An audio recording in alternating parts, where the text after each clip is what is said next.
Hi everyone, how have you all been? Hope you had a great week. Hope you had a great weekend.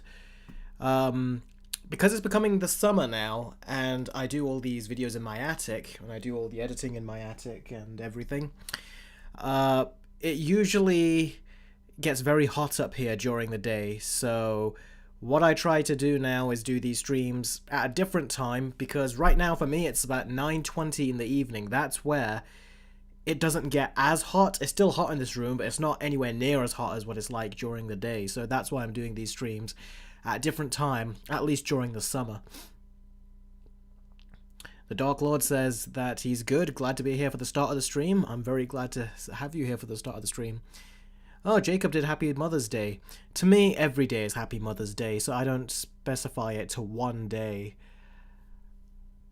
George Phillips says, oh yeah, my room was a furnace for 95% of the day. Yep, it can get like that, especially when you're in the attic. So yeah, it usually is the hardest time of the year for me. It's usually when it's hard to edit videos, because I usually do my voiceovers in this room, and I do my editing in this room, and I do everything in this room. Ranger Goat says, yo Eric, I binge watched all your videos. Wow, that's a lot of videos. I wonder what videos you did binge watch, because I used to do, before doing movie reviews, I used to do phone reviews and tech reviews and then game reviews. So I wonder which videos you binge watched. That's a lot to watch.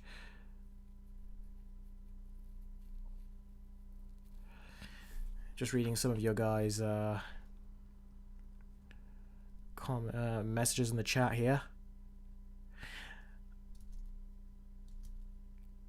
Yeah, Cosmic Studios, I'm glad you enjoyed The Last of Us Part 2, but what it did with its story is not what a lot of us wanted. It's not what a lot of us waited years for as well, especially with the advertisements they did. They did a bait and switch on us. And yeah, the way Joel passed, I wanted him to, but the way they did it in the game, it was just...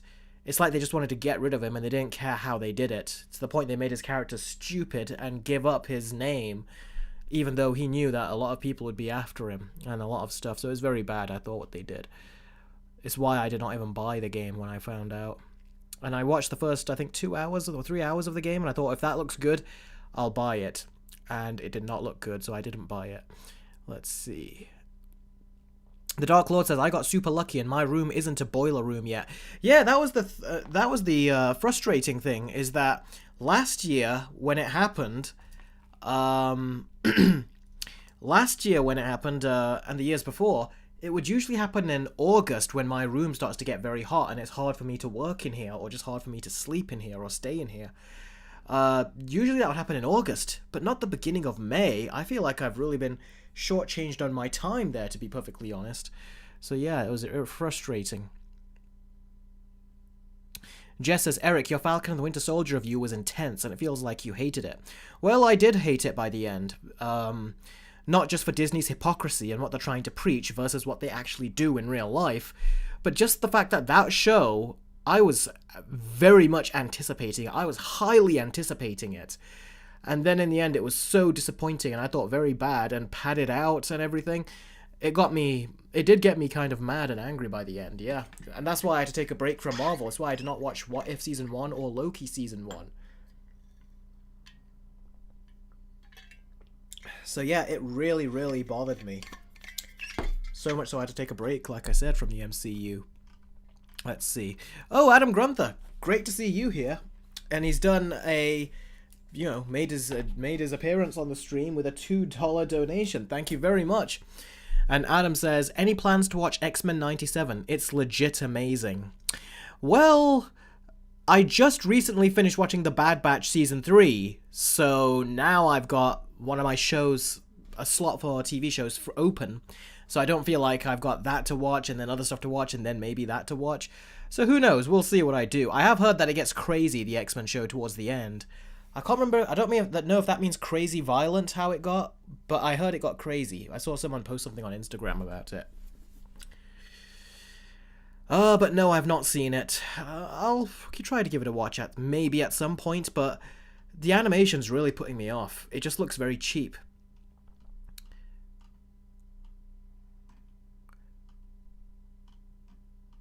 Michelle Bonner says, Ghostbusters Afterlife vs. Frozen Empire. let me finish my Avatar versus video first. My Avatar The Last Airbender versus video. It is so close to being done. It's like 90 to 95% done. It's so close to being there. I also had to battle off some copyright claims too. The first people that will get it will be my patrons who do the early access perk. They always get the versus videos first before everyone else. And then a few days later, I'll publish it on YouTube for everyone else. So that's what I plan on doing. Wow, George Phillips says my old room had a boiler in the room. My sister's room back in the day when we were very little kids, it had a boiler in that room as well, they did. Jacob says, my cousin loved The Falcon and the Winter Soldier. Well, that's great, but I really didn't. Jacob Jean, it says, hey Eric, Yucko here, been a while, how you been? Yucko, it has been a while. It really has been. It's great to see you have your YouTube channel back. I've been very good. I've just been dealing at first with an illness, now I'm dealing with the heat. And I'm also having to get all these videos done as well, so yeah. Let's see. So I'm glad that you're back here, and thank you for the $2 donation. Adam Grunther says, crazy violent, yes, but also crazy good. You get used to the animation. It's honestly not as bad as the trailer made it look. Yeah, that's what I've heard some people say. I don't know why. In the trailer, it just looks bloody awful. It's like it just keeps looking so flat. But we'll see if I give it a watch at some point. Like I said, I feel like I'm really not going to enjoy it as much because I've not seen the original 90s animated show, except for just a couple episodes when I was a kid. So I feel like it's not going to live up to the... I won't be able to enjoy it to its fullest because of that. But who knows, at some point I might give it a watch, but right now I'm incredibly busy.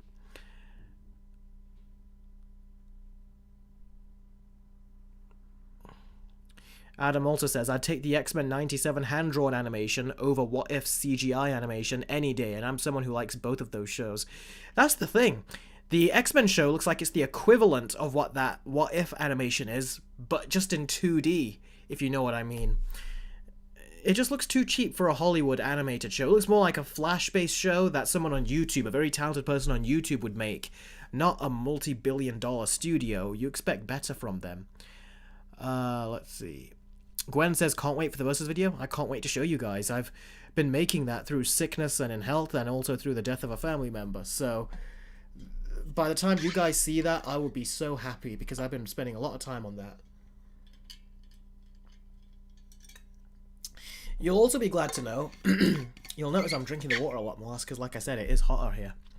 You'll also be happy to know that I have seen Kingdom of the Planet of the Apes. And I will be doing a review of that. In fact, I just finished writing my script for it before I did this live stream. But I can't read that script today. I'm going to have to read it tomorrow because it'll be late and, I can't do a voiceover when it's late. Let's see. Smoothie King says, hey Eric, nice to see you. What's your favourite Martin Scorsese film? Mine's Goodfellas. Also, what's your most hyped movie of the year and why? Interested to know. I haven't seen too many Scorsese movies, but my favourite one is Goodfellas as well. I really did enjoy Goodfellas. My most hyped movie of the year and why? It's, without a doubt, Joker 2. I just can't wait to see what they're going to do with that. I love the first one. The cinematography and the style looks absolutely amazing, and I just can't wait to see what they're going to do with that. It feels like there's a lot of mystery surrounding the Joker movie.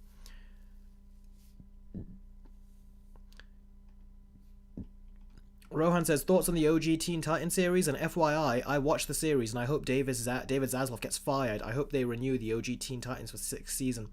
Yeah, I love the original Teen Titans series. I got so sad when they just cancelled it abruptly without an explanation. And then we got Teen Titans Go, and Teen Titans Go got a couple of movies, even a theatrical movie, which was such an insult. In terms of what I thought,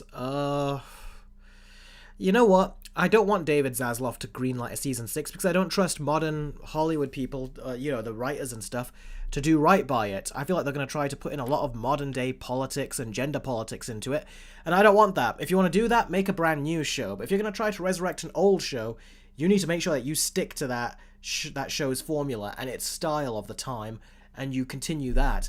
Unless it's straight up offensive, but it's not, that show. So what they should do is just continue the season as they should properly without injecting any modern day stuff or modern day topics into it, personally, is what I think.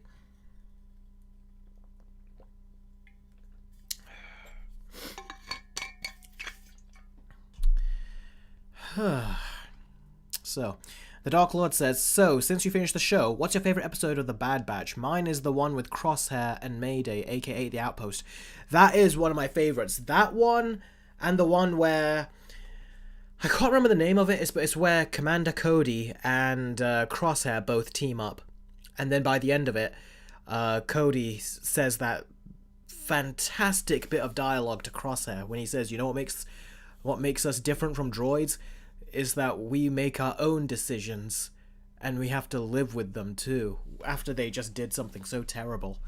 I was like, man, that was so deep. That was so good. It's like, seriously, the best Star Wars is in animation. Forget these live action shows and stuff. It's the animation that is so amazing. And I've not seen Tales of the Empire yet, but I'm so looking forward to it. Yeah, I love The Bad Batch. That final episode almost brought tears to my eyes because they did something where I was like, oh, I'm going to miss these characters right at the end of it. And the way they take the villain out was so funny and so good, but so dramatic, and it was epic. It was just fantastic. I loved it. Well, okay, love is a strong word. I really, really liked it. And the more I think about it, the more I like it, but there was some problems. Alright then, so, hang on. Hey Eric, Cosmic Studio says, hey Eric, I'm sorry man, I have to go take care of something, but I should be back. If I don't, I hope your week goes well. That's okay. Thanks very much for dropping by, Cosmic Studios. We're about to talk about the stories now, about Superman and stuff. So, hopefully if you're not here to watch it live, you can come back and watch it later to know my thoughts on it. So, thanks very much, buddy, for dropping by. It was so good to see you. Okay. I'm doing good, Fireboy. Thanks for asking. Now, I was going to start the story, but I feel like before I do, I need another drink of water.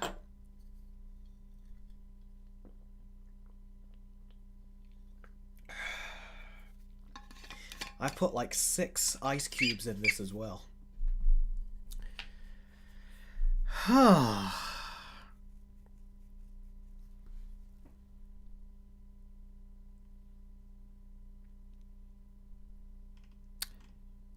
Ooh, Jess, what are you talking about? Who got killed in the final episode?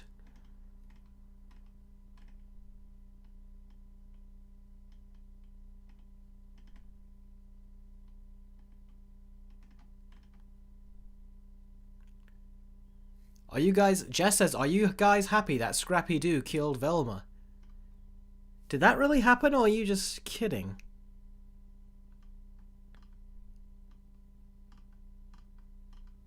Did Scrappy actually kill Velma? Before we get started to the stream, tell me, is that what's actually happened in that Velma show? Did Scrappy Doo kill her?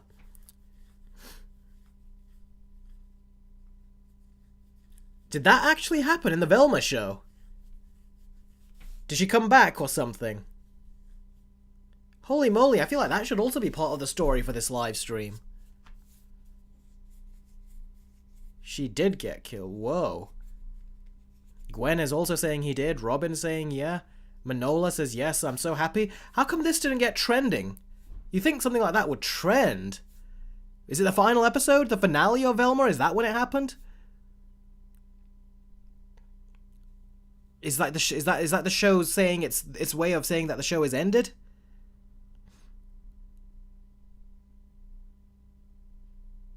Whoa. Man, all of you guys are telling me that she's done. She turns into a ghost. Hooray for Scrappy. There's a Halloween special coming up. It's not the end of it. Okay, that's interesting.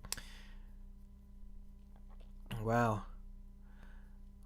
Alright, I'll look into that later. But in the meantime, let's move on to the story that everyone wants to see. Now, James Gunn has released his first look image of David Corenswet as Superman. And he said on the caption, he released it on Threads, and I think it was on Instagram, and he said in the caption that this is all in camera. So assuming that means that the background is done in the volume. You know, that those LED screens that they basically use. Batman used it when Bruce Wayne was in Carmine Falcone's office, if you want to call it his office or his lair. Those windows were actually done in camera as well. They were done with the volume, which I only knew when I watched the behind the scenes. But it was so seamless. I thought they probably did that with green screen, or I thought, no, actually, I didn't think they did it with green screen. I thought it was real because it looked so real. But turns out it wasn't. So that was amazing. So, with that said, what do I think of this suit? Because James Gunn said it was all done in camera. And, well, first thing I want to say is that a lot of people are making a big deal out of this image of Superman and the trouble going on. Hi, Big Bash. And the trouble going on in Metropolis behind him. They're saying, why is he so calm while that is going on behind him? Well, there could be an argument there, but I feel like what I saw when I saw this image for the first time, I was not thinking what other people are thinking. I was thinking that Superman looks like he's had a big beating and he's really, like, just exhausted. And this is why the destruction is still going on. He left because he was getting his ass handed to him. And so he left and is now, like, being all depressed, like, I don't know if I can do this, whilst the destruction is going on behind him. That's what I thought it was. So I didn't mind the situation that he's calm. That being said, that beam looks fake. Like, I thought that looked like unfinished CGI, and the whole point of the volume is that it's supposed to be the final visual effect, because you're capturing it in camera, you can't edit it later, that's what you have green screens for. So I don't know why that looks so fake. Maybe in motion it will look better, I don't know, but it was just such a weird thing. And also, I just don't like how the image looks like it's got a lot of wasted space. Like, if you look at David Cornsweet, the top of his head is practically just above the middle of the image.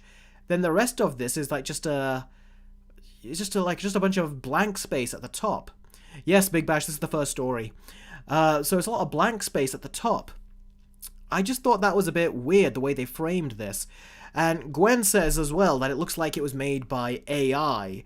And, well, with AI, at first I thought, nah, I don't see it. But the more I looked at it, I was like, you know what? I see what people mean by that. I think they mean it looks like AI, not on Superman, but more like the wall. The wall behind him. And the frame that they got here with the image, there looks like a green screen image behind him. It does look very too clean. Like, there's no grain to it. It doesn't look like it's really there. It looks like, yeah, it has been created using AI, and it looks like David Cornsweet is the only thing that's really there. So yeah, I don't like the way they did that image. It just looks weird. And also, it is very bizarre that this is supposed to be the new Superman, the Superman that everyone wanted, a more chirpy, happy Superman. And the first image they put out there is an image of him looking sad. Honestly, I think this image should have been like the second or third Superman shot. You know, the kind of shot that we get when the movie is close to being released in theaters, and then you get like a Times magazine or just Empire magazine, just some kind of image in a magazine, like a brand new image. I feel like this would be good for that, but this is not good for the first image. It just seems... all you need to see for the first image is a really good shot of Superman, and I don't think this is a good shot, and we'll talk about that as to why soon. But yeah, if you look at his suit, we'll talk about his suit in a second, actually. Give me a second, let me just get my notes up.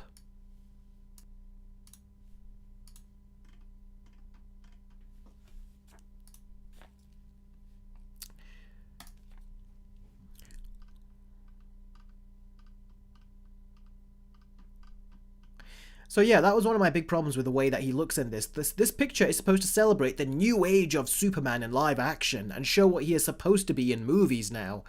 But instead, we are given the same kind of shot that we get from Zack Snyder's Superman. But like I said, this would have been okay if it was an image for like a magazine or something closer to the movie's release. But this was a very bad marketing decision to make it the first full image we get of Superman. Now, let's talk about the good stuff that I like about this Superman suit. We've talked about the whole image as a whole. Let's talk about the Superman suit itself. Now, one of the things I like is his boots. I really do like his boots. They look like they're very comic book accurate, but they're not just like slim-fitting shoes or anything. They actually look like boots, which I like. And they don't look very cosplay to me, like some people are saying the suit looks cosplay. I think the boots look pretty good. Put them in some good lighting conditions and stuff, I think they'll look great. The same with the pants that he's got on. And it looks like he's got that Superman red underwear, which I have no problem with, believe it or not. Some people really hate it. I have no problem with it. So the trunks, I don't mind them. I also like David Cornsweet's hair. They've given him the curly Superman hair, and he looks good. He looks like a Superman when you just look at his face. The thing that I don't like, however, is his whole costume on his chest. Now, I've always said this about James Gunn's superhero costumes. I always think that they look like clothes. They don't look like superhero suits, they've always looked like clothes. Even when you go back to Guardians of the Galaxy and you look at Peter Quill's spacesuit, both in the first movie and in Guardians 3, they always look like clothes to me. And that's what I was concerned about. I was like, when he does Superman, I'd be scared to see if they just basically look like clothes again. And if you take a look, if you just look at his chest, his chest basically, and just look at the costume he has on, it really just looks like he's got a jacket on, basically. Do you know the jackets that you zip up, like the Guardians did? It looks like that kind of material, except they got rid of the zip-up jacket and they just made it like a one piece without the zip. That's what it looks like to me. It looks like he's wearing a jacket, not a superhero costume. And if you take a look, this is an image of Guardians of the Galaxy 3, the costume in Guardians 3, and the costume of Superman. Look at this. You see that? I always thought, like I said, this looks like clothes, what Peter Quill is wearing in Guardians 3. And it looks very much the same, like the same material that they're using for the Superman costume, and I think that is not right.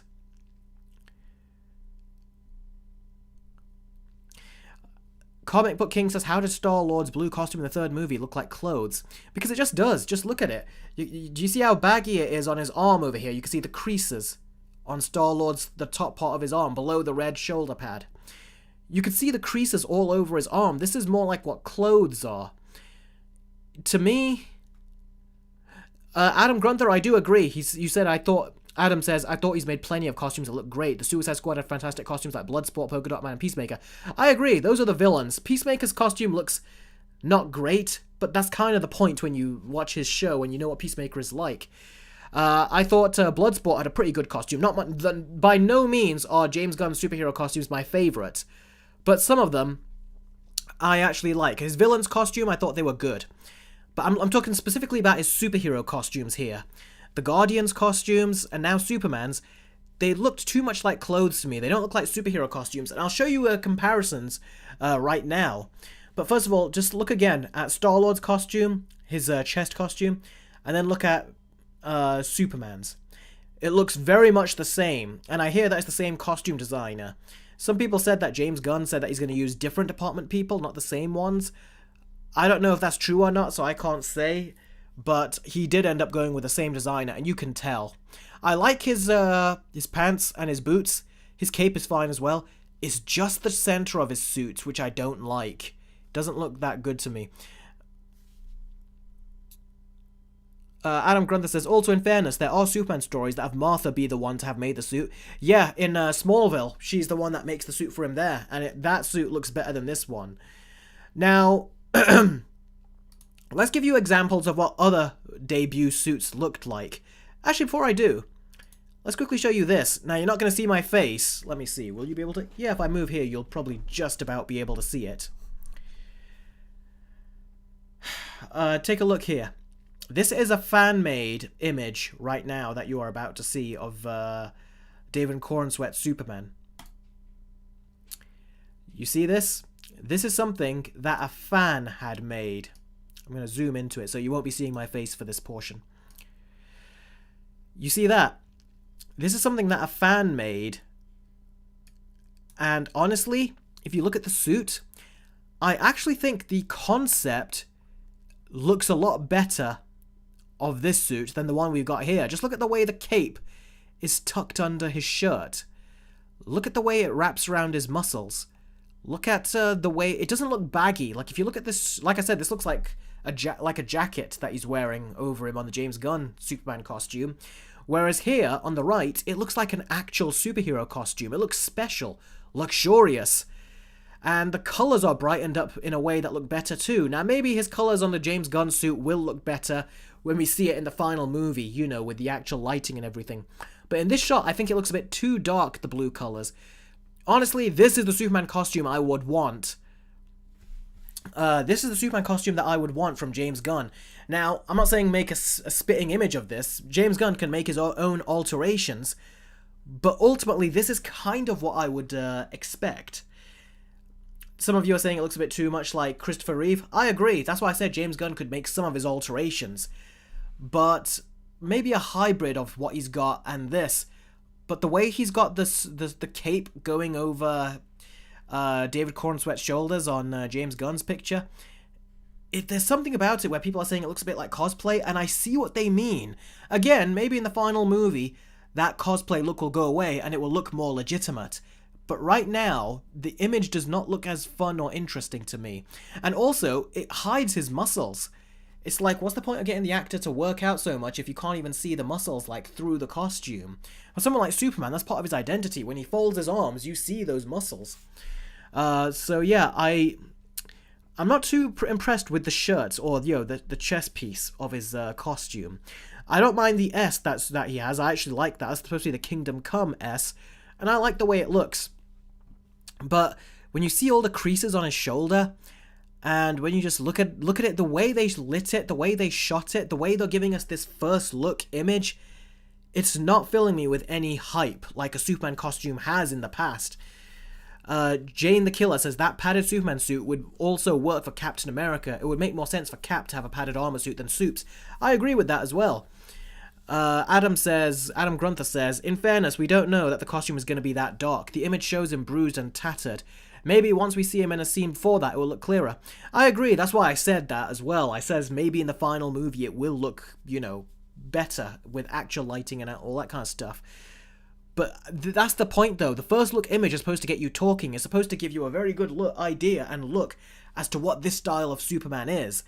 And this image is just not doing it. So let's get rid of that now so you can see my face. Now, I'm going to be showing you some other Superman costumes just to give you an idea of what the other Superman costumes look like when they showed us the suit for the first time with promotional images.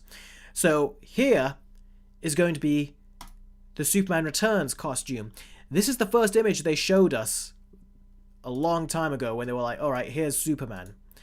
They showed us this, and we were all excited when we saw that. We were like, yeah, that looks good.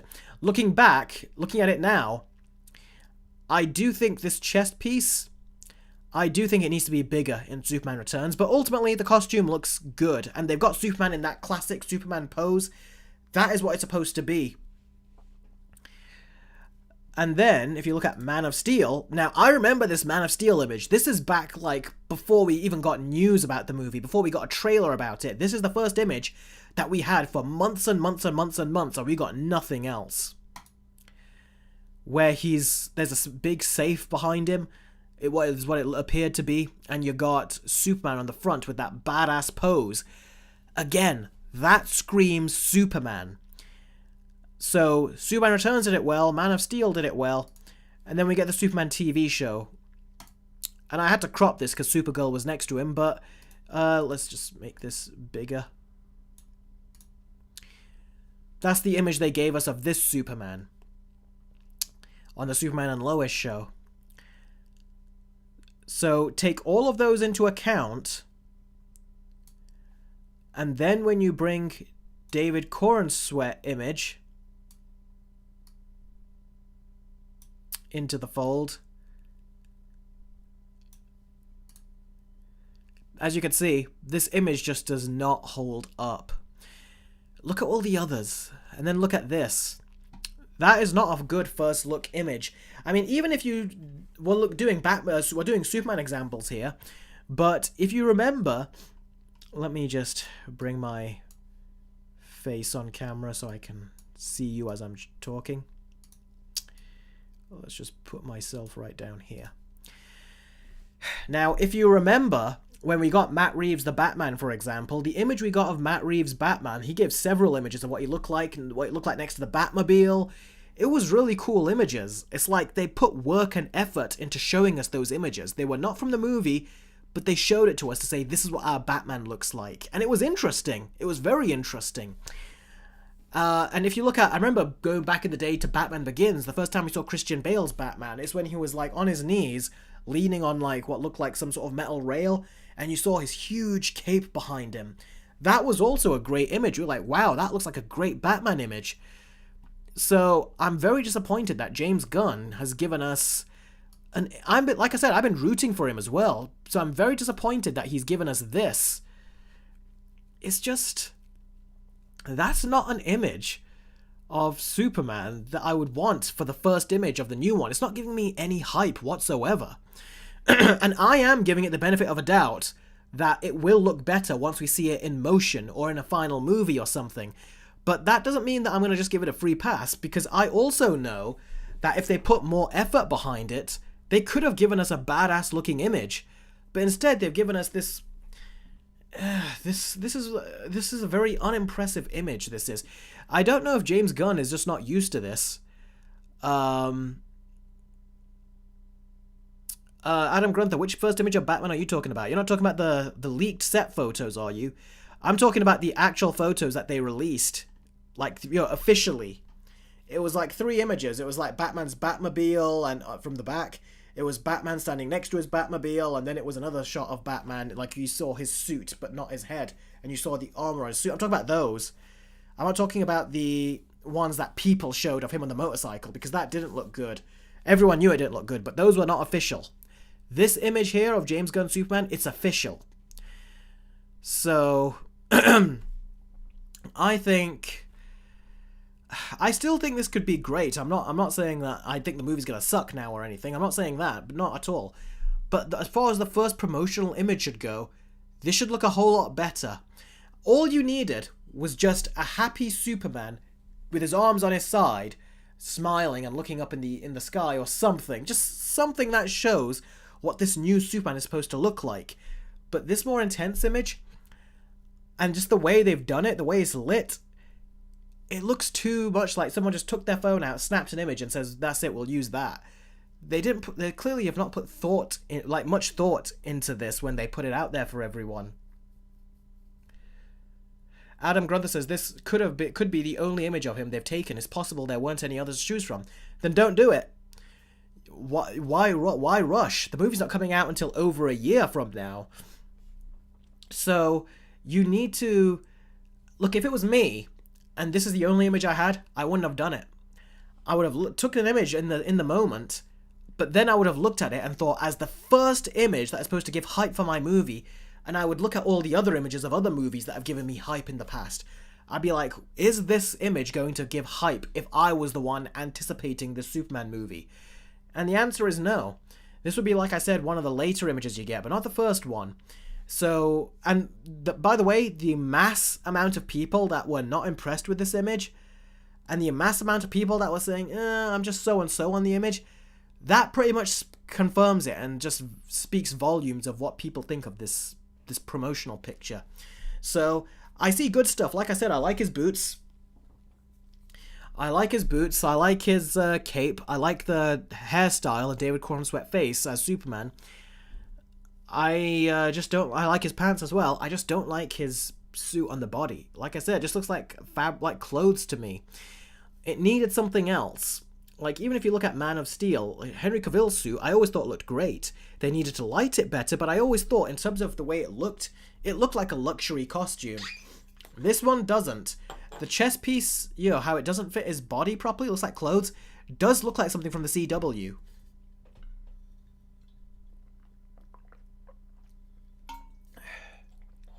It looks like it's more from the CW, by the way, than Tyler Hoechlin's costume here.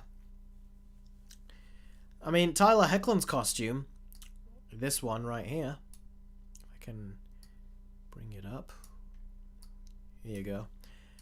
Tyler Hoechlin's costume with his chest, that looks like CW, but it doesn't look anywhere near as CW as what James Gunn has got right here. So I think I will talk about Brainiac in a second, Adam Grunther. I've got something to say about that too.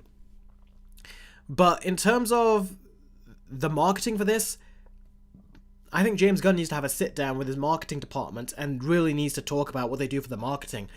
Because this is not his Guardians of the Galaxy, you know, his outcasts and his wacky weirdos, you know, like the nobody characters. This is frickin' Superman. You got to make sure when you put that image out that everyone is excited, everyone is hyped. That's what it should be. But everyone going, yeah, I'm not so sure, that's not good. Especially for Superman, because Batman and Superman are DC's most valuable characters. They're most popular. So you need to have people going, wow, or saying, I'm really interested in this, let's see more. Like that first image where we just saw like the snow on his Superman crest. That I thought was a great first look image. Like it was like a teaser image.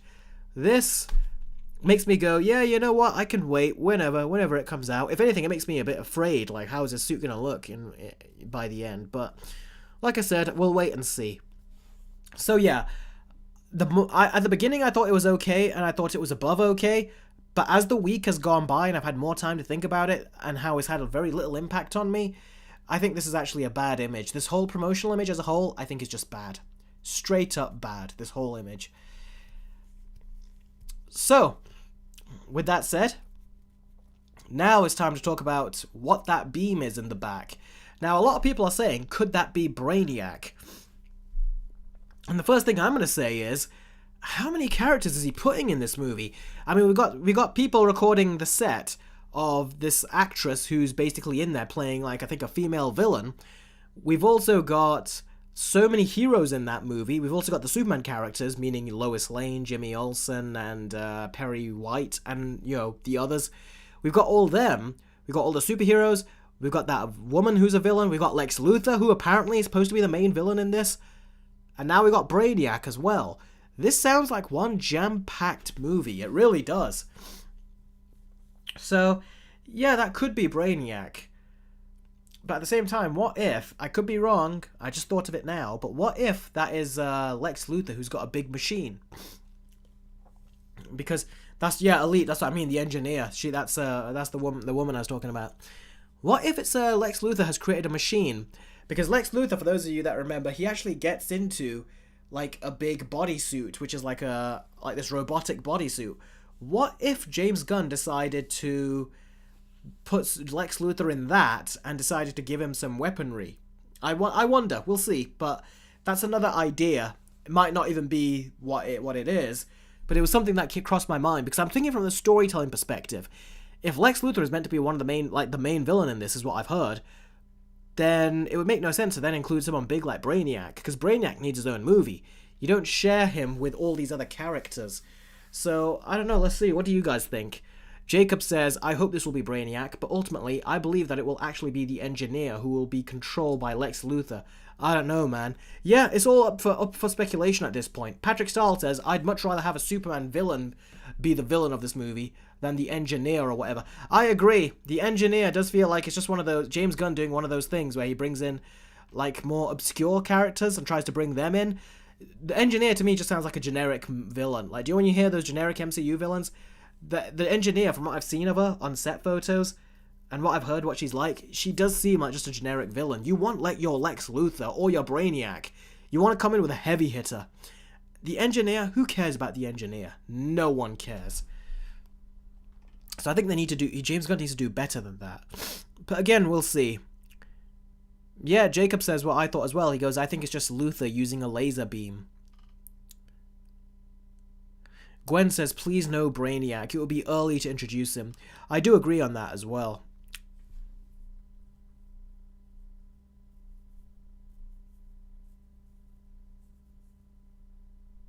Adam Grunther says, as much as I want Brainiac, it's too early for him. That's someone who would be better for a Thanos-level big bad. I agree. At the same time, I have always kind of gotten bored of Brainiac. I've seen him in several interpretations, whether it was Smallville, whether it was the animated show, whether it was the some of the animated movies. I've seen Brainiac a lot. He always does the same thing, which is just collecting, samples from planets, then try and destroy them. And he always gets boring to me, so I think they really need to try to reinvent him. Kind of like what they did with Thanos. They reinvented his motivation. I feel like that's what they need to do with Brainiac to make him more interesting, because as is, I feel like he's just played out. They've used his same motivation so many times. And by the way, guys, I forgot to mention this earlier, but the super chats are available if you want to ask any questions specifically, and I can answer them during this story, as always. And it always supports the channel, too.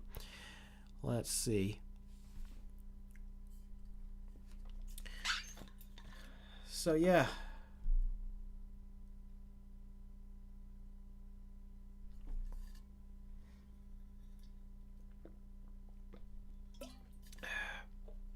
Exactly, Aceriptic. Who the hell is the engineer?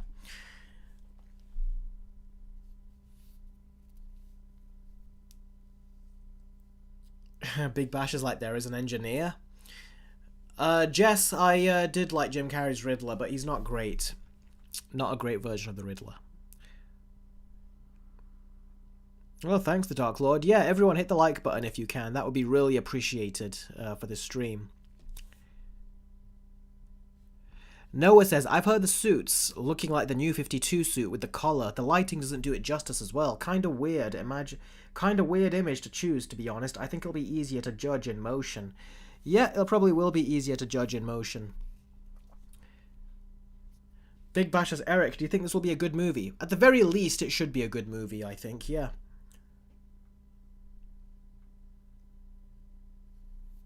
Adam Grunther says, Lex's colors are green and pink. I think it's almost definitely him. Are Lex's colors ever pink? I always thought they were purple. But yeah, it could be him. But that looks like a blood... The only thing that's making me think it's not him is that that's a bloody big beam. I expect his beam to be smaller. That does... I can see why. That's why people do think... I can see why people think that is a Brainiac weapon, because it is freaking huge. Also, Superman doesn't look as scuffed up here as you kind of would expect him to look, to be honest. Eric, do you see Kingdom of the Planet of the Apes with Big Bash? Yes, I have. I'll be doing a review of that, hopefully in a day or two. Today, I just finished writing the script, before I did this live stream, in fact, so I'll read it tomorrow. Jacob says Superman will actually be out by the time I've graduated from college. Ooh, cool. Adam Grunther says it could also be a ship. Yeah, it could be. Big Bash, I don't think they'll do that. Big Bash says, imagine if they put in pink kryptonite in the movie. Yeah, I don't think they would do that. I don't think. Matthew says, what a wonderful day. If you've seen Kingdom of the Planet of the Apes, you'll know what he's doing there. Yeah, Gwen, that's what I think I'm looking at. I'm thinking that it's going to be that as well. It could be a giant robot or something huge. Yeah, it's most definitely a robot that's doing that. A big robot or a big ship, maybe.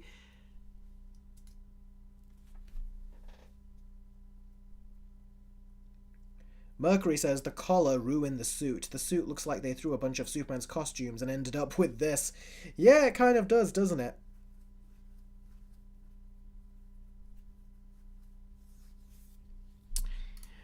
Oh, Adam Grunther has done another $2 super chat. Thank you very, very much for that. Adam, I really appreciate that. Who do I want as the big bad of the DCU? I really want to see Darkseid. I know that might be further on down the line, but I really, really want to see Darkseid face off against the Justice League. So that's what I want. Darkseid.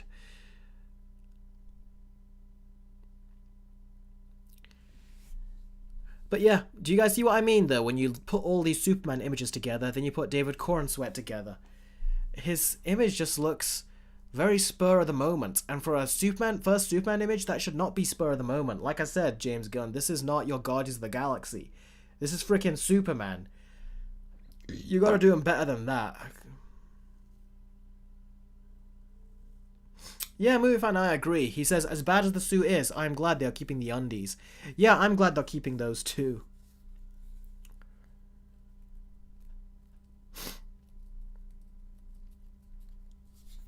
But yeah, I don't know why it looks so baggy and loose and creased on him. Like, that just looks like clothes, that does. That doesn't look like a superhero costume.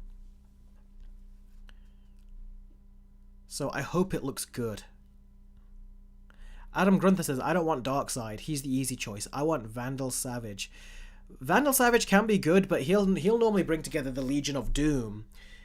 And I feel like there are good versions of Vandal Savage, but I feel like he could just be taken down in a way that's quite generic. He's a good villain, but I've seen in the CW he had a very horrible interpretation, one that I just laughed at.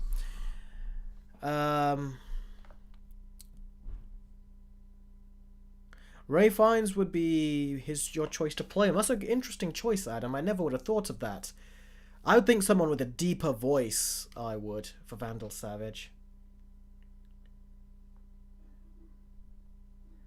But yeah, the Legion of Doom is what Vandal Savage would do, and I think that will take a while to set up.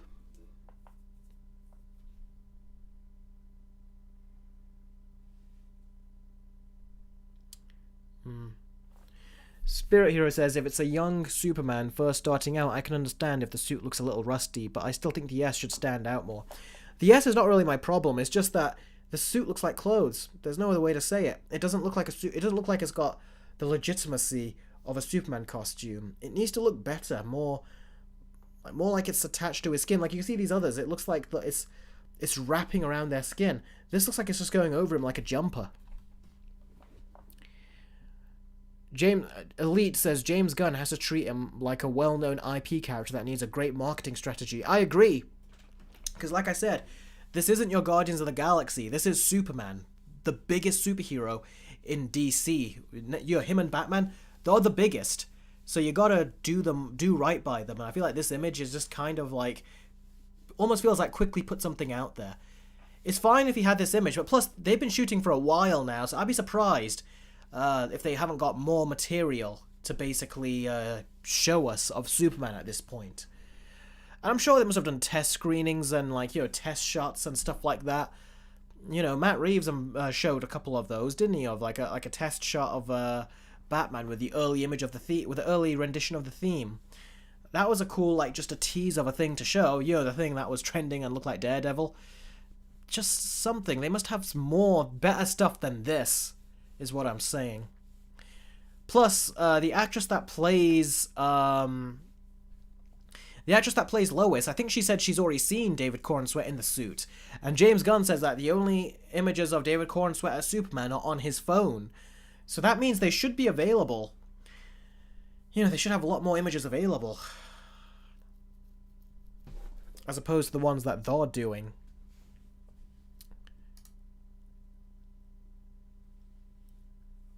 Miles Adair says, I'm not sure what to say about the suit though. I was thinking it could be an early version of Superman in James Gunn universe, as well as the suit design. Yeah, it could be an early version, but that's not how it should look for an early version. Like I said, it just looks like clothes to me.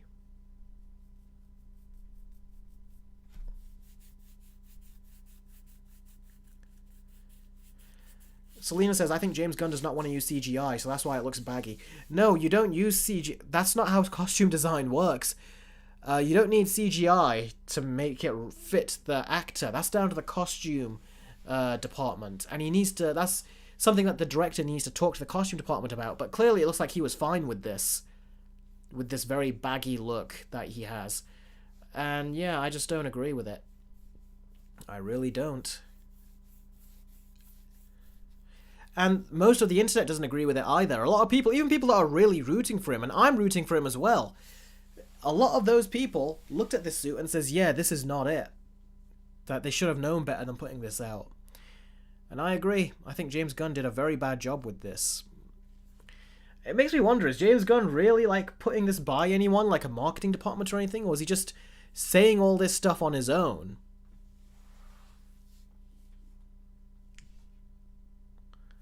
Because he really should run this by a marketing team or something before he puts images like this out.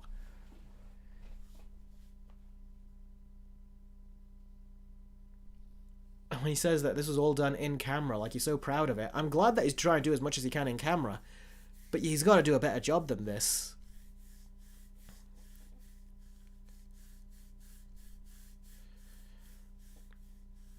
Randy O'Donnell says, one has to question Gunn's judgment and that of the Warner Brothers Discovery suits that okayed this. Scary they are in charge of the film. That's the thing, I don't know if anyone okayed this or if James Gunn just went ahead and did it on his own. Because it looks like something that he would just put out. And yeah, it's not a good first image.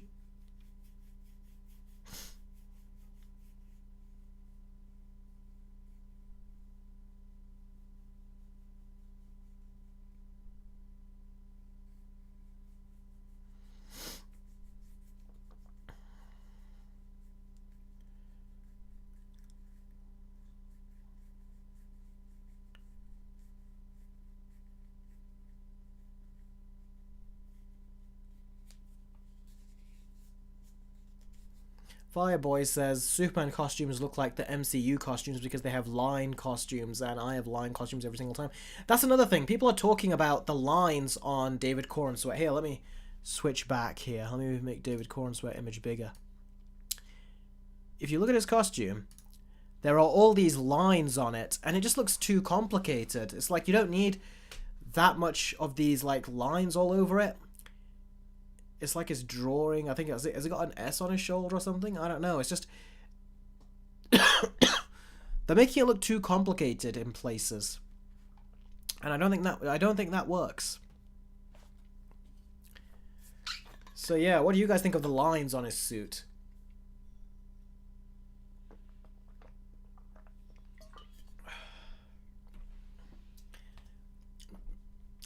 I genuinely am curious to know what you guys think of the lines on his suit, because I think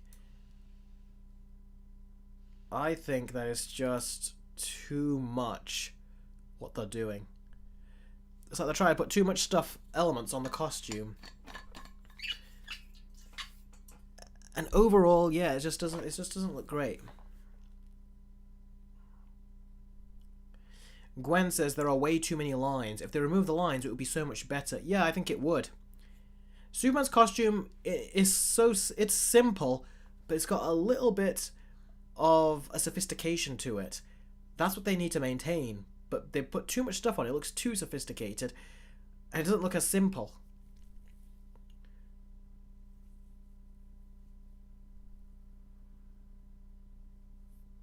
I don't think the lines are crossing a line per se, but I think it needs to look better. James Gunn is clearly trying to go for like a New 52 Superman look, and I did not like the New 52. A lot of people did not like the New 52, so it's bizarre that he's trying to, you know, incorporate the New 52.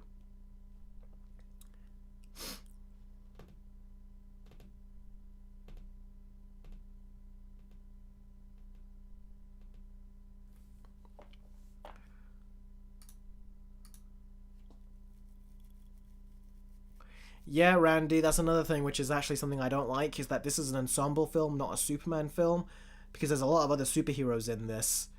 It really needs to be a Superman movie, though, because he's the one we're supposed to really be thinking about by the end of the film. So, I have faith that James Gunn will at least do that, even though there are a lot of characters in this.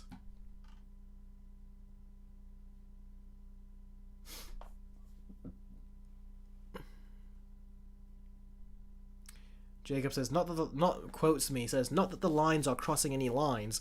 Lol, I see what you did there, Eric. I did not do that on purpose, so that was literally a no pun intended situation.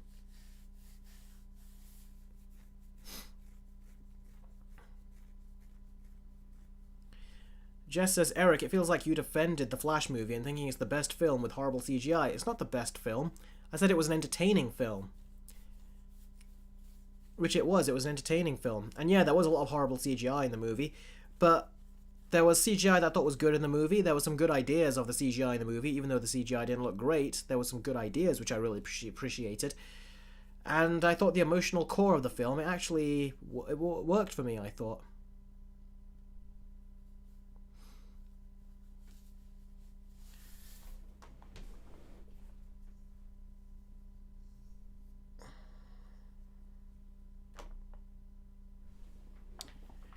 Elite says, it feels like overstuffing the movie, but I have faith in James Gunn. I have faith in him too, but at the same time, I'm very curious. Patrick Styles says, I'm sure the other heroes are just going to have small roles in the movie. Hopefully. Adam Grunter says, nothing can be worse than Superman 3, Superman 4, Superman Returns, or Batman vs. Superman. So if it can be at least better than those, I'd be happy for that at least. No, I would not be happy. I think Superman really needs a great movie now. So I don't want the movie to be good. I want it to be great. I feel like Superman really needs that. The character. Batman has had such a great treatment with directors over the years and writers. I feel like now Superman deserves that as well. I really think now is his time. So I'm not going to be comparing him to bad movies and saying, well, at least he's better than that. No, I'm going to be comparing him to other great movies. Like, Batman's had great movies. Why can't Superman have great movies? That's what I'm going to be comparing. I want Superman to, like, be put like taken seriously in pop culture and movies again. So that's what I'm looking for, and that's the responsibility that James Gunn has taken on when he signed up for this role and took the gig as being the writer and director.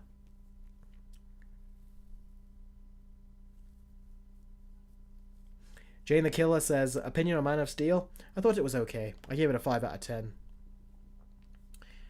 Noah says, will you do a Man of Steel vs. Superman video when it's released? I might consider doing so, we'll see.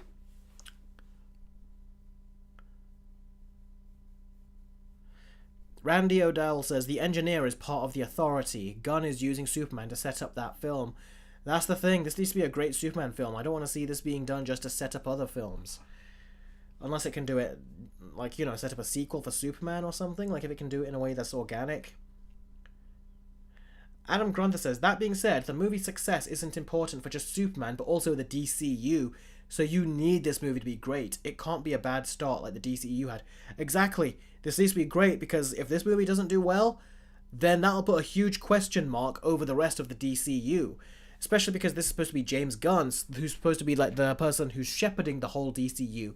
So if he can't make a movie that is successful, what chance will anyone else have who follows James Gunn's plan? So this is meant to not only like give credence to his movies, but it's also meant to give credence to the whole DCU that he has basically helped put together. So yeah, it's like, let's see if the architect can actually build a great, make a great piece, essentially.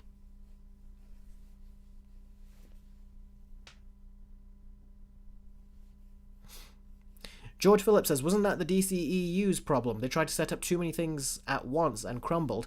Yeah, that happened in Batman vs. Superman. So, yeah, but thing is, they at least had Man of Steel as their first movie, which was the right step. It was Batman vs. Superman that went too far. So let's hope this...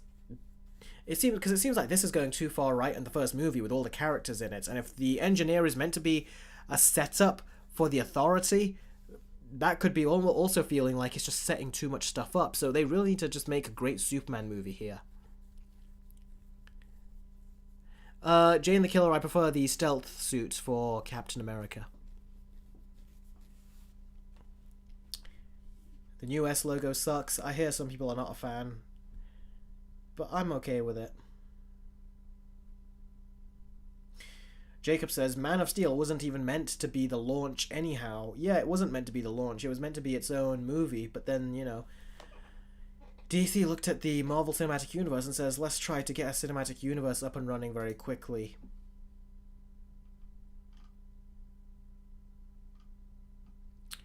Oh, look at that. I just found out that the legendary director, Roger Corman, has passed away. Oh, that's sad to hear. I might be getting this wrong, but Roger Corman, is that the guy that made, was he the one that made the Fantastic Four movie that never got released?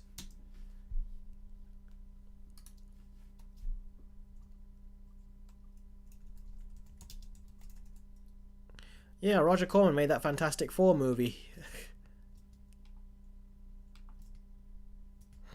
Yeah, he's passed away, apparently. Yes, Parker, I did. It's from A24. They cancelled the Friday the 13th series, which is a shame. It would have been interesting. I only just heard about it a while back, and I just ignored it, thought let's wait for it to come out, and now it's cancelled. Probably they thought they couldn't make it good, so that's why they did it.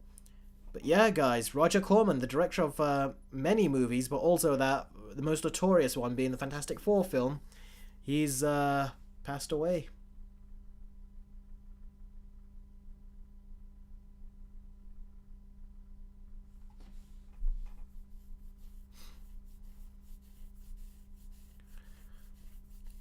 Gregory says, what are your thoughts on Wallace and Gromit? I have not watched enough Wallace and Gromit, unfortunately. It just never came on TV as much. I saw a couple, but I can't remember them very much. I did enjoy the movie, though, The Were-Rabbit. I recently watched the movie and a couple of the shorts, and it's like Chicken Run, but if it had an interesting story. I thought the first Chicken Run had an interesting story. The second one didn't.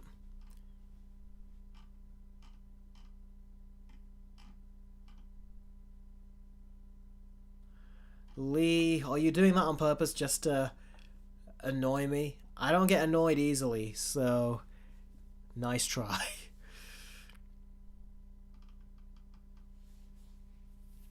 Oh, that's interesting. Parker CS. He created the original Little Shop of Horrors stage play, Roger Corman. He also distributed the 1985 Godzilla movie into America. Wow, so he's had a lot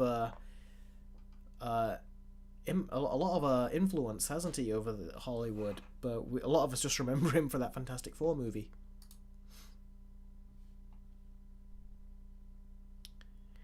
Okay, does anyone else have anything to say about Superman before we move on to the next story? I'll have a drink of water while you guys write down your questions or whatever.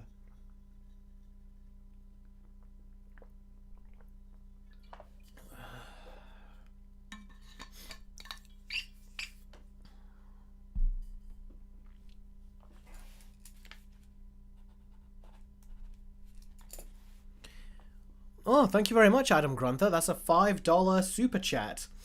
Adam says, who do you want as the main 7 for the Justice League? I'd want Superman, Batman, Wonder Woman, Hal Jordan, Wally West, Martian Manhunter, and Green Arrow. That is a great and a very fun question. All right, let's do this. So, the first 3, of course, is the Trinity: Batman, Superman, and Wonder Woman. Then I'd want the Flash in there. You gotta have a Flash in there. I'd want Jon Stewart in there, the Black Green Lantern. And I would also want Martian Manhunter and Hawkgirl. So essentially, the Justice League animated shows lineup is what I want in my heroes lineup. The Flash that I also want Wally West as well, Adam Grunther. And again, that's because of the animated series. And Green Arrow, he's a good character, but he's not... I don't think he's on the level to be, like, in the main lineup. He's kind of like when they start... the kind of hero that they bring in once they start to expand the league. That's who I think Green Arrow is.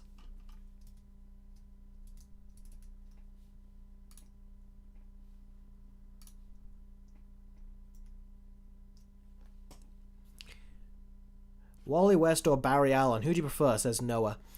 I prefer Barry Allen, but my favorite Flash of all time is Wally West from the Justice League animated show.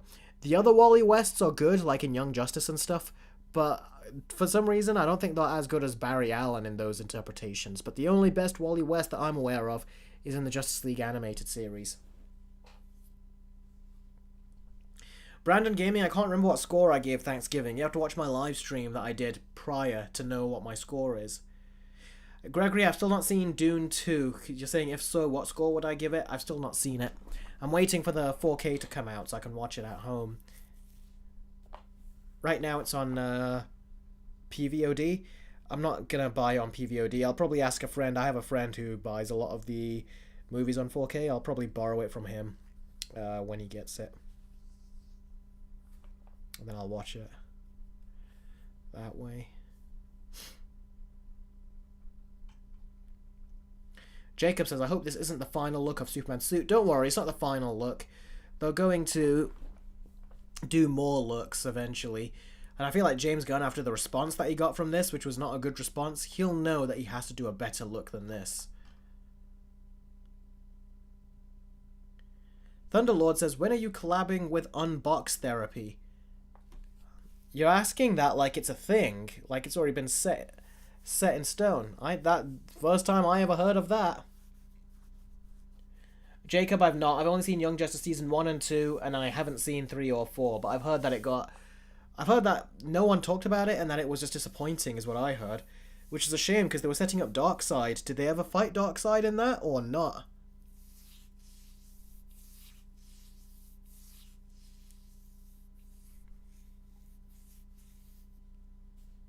Someone has given, looks like a chat on Streamlabs, which has not been done for the last couple of months, so I appreciate it. Whoever has done that. Iron Warrior has done wow, it's a very generous donation. £5 and 59.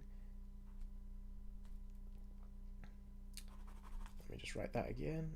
£5.59 donation.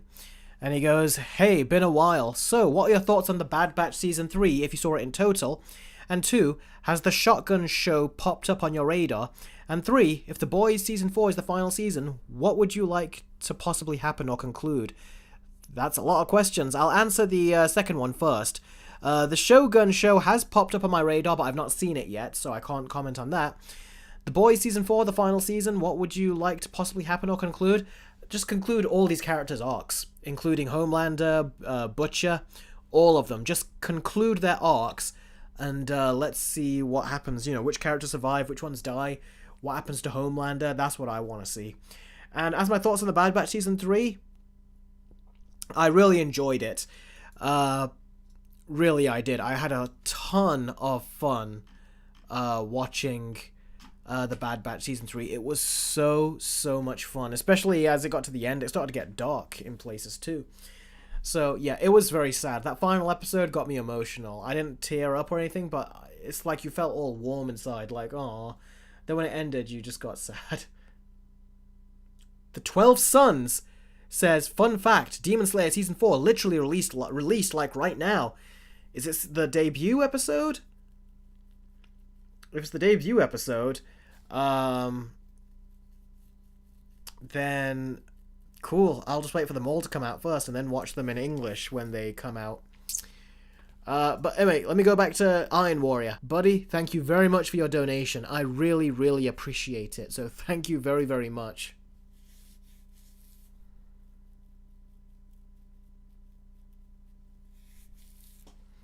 Parker CS2 says The Bad Batch Season 3 is building up Disney's sequel trilogy. Disney ain't retconning crap because they hate us fans. There's only one thing that they could have done potentially to set up those sequel trilogies, and that's the cloning of Palpatine.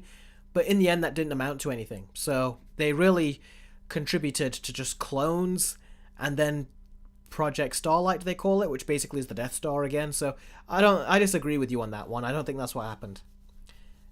It's the last thing that George Lucas was essentially a part of, because the Bad Batch was introduced in the Clone Wars, and Dave Filoni has handed it out to, you know, his own team, and he's done a very good job with it, I think. So yeah. Matthew says, my dad was disappointed with the Clone Wars finale. With the Clone Wars finale? How can you be disappointed with that Clone Wars finale? Everyone loved it.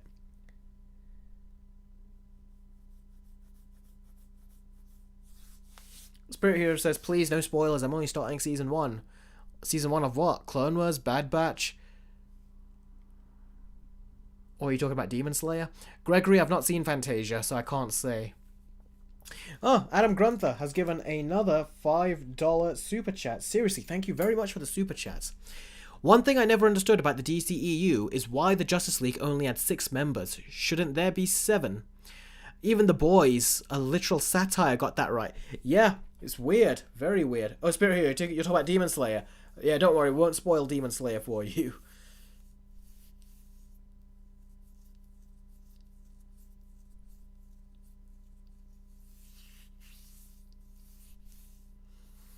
Matthew, I also wonder if your dad watched all of the Clone Wars, or if he just watched the last 4 episodes in isolation.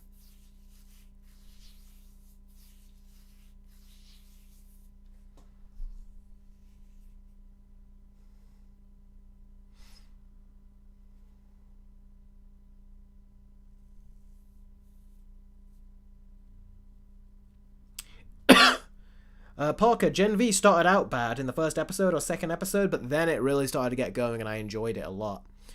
Movie Fan 2002 says the Clone Wars finale is one of the best series. Oh, hang on. I'm sorry, Adam Grunther. I don't know why I moved on. Yeah, I agree. There should be 7, and even the boys got that right. I wonder, did Invincible get that right when they lined up all the heroes as well, or did they have more than 7? But yeah, I do agree. I always thought it was weird, and it made their lineup weird. If you look at the posters of when the heroes are together, you're not able to have like a proper person like in the center of Zack Snyder's lineup when you watch that Justice League, that big final shot where we see all the Justice League lined up in Zack Snyder's Justice League. We never saw them lined up properly. There wasn't someone in the center of the shot, you know, like someone, the leader of the group. So yeah, they needed a 7th.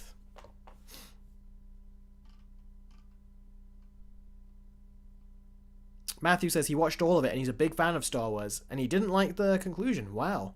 Everyone loved that conclusion. Like, if you look at IMDb, I think it's got like a 9.9 out of 10 or something. Even I gave it a 10 out of 10, and I said it was the best movie of that year, I think, on my top 5 best movies list. And Adam Grunther, if you're...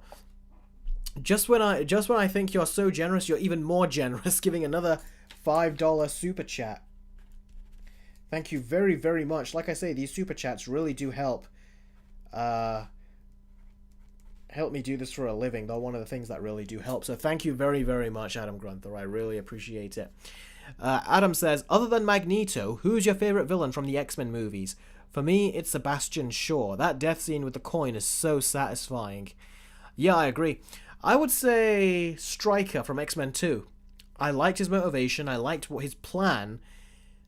I think he's a very, very good villain. Like a really good villain. But yeah, of course, Magneto is the best of all of them in terms of the villains. Who's your favourite villain, Adam Grunther? If it's Magneto, let me know. And yeah, is it Magneto? Is he your number 1 favourite X-Men villain?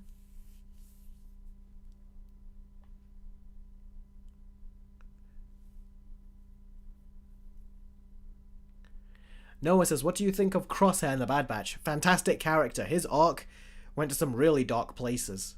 Especially when you think that he's a part of Order 66, and then as it goes on, you find out a big revelation about that. It's like, wow, I did not expect that from him. Movie Fan 2002 says, how does the Clone Wars movie compare to the series?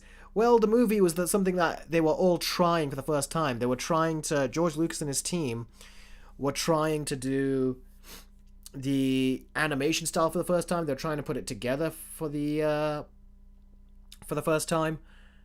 So that it was troublesome for them, but they found their way as the show went on. No, Adam Grunther says Adam says it's Sebastian Shaw. It's on the super chat. I know that's your second favorite villain. I'm saying, what's your first? Or is Magneto? I thought you said other than Magneto. Who is your favorite villain from the X-Men movies? Because you know he's my favorite. Is he your favorite though too? I think that's what I was trying to ask.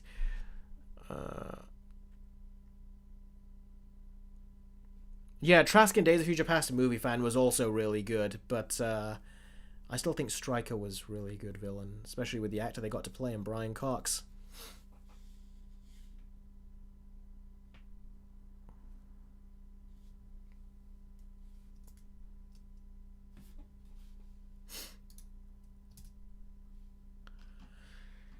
Matthew says, what do you think of the Magneto theme in X-Men First Class? It's probably one of the best villain themes ever. I don't think it's the best villain theme ever, but I really liked it. It was really good. I remember when I finished watching X-Men First Class in the theater. I think it was my birthday I was watching it, which is actually next month. So it'll almost be an anniversary, a 13-year anniversary or something of First Class.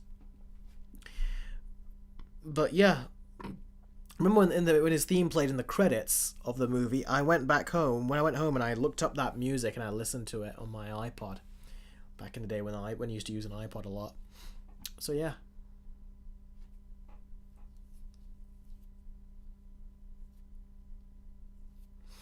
Parker says, Eric, don't you agree the MCU being a homework franchise has also made fans walk away because everything's so heavily connected is tiresome and overwhelming?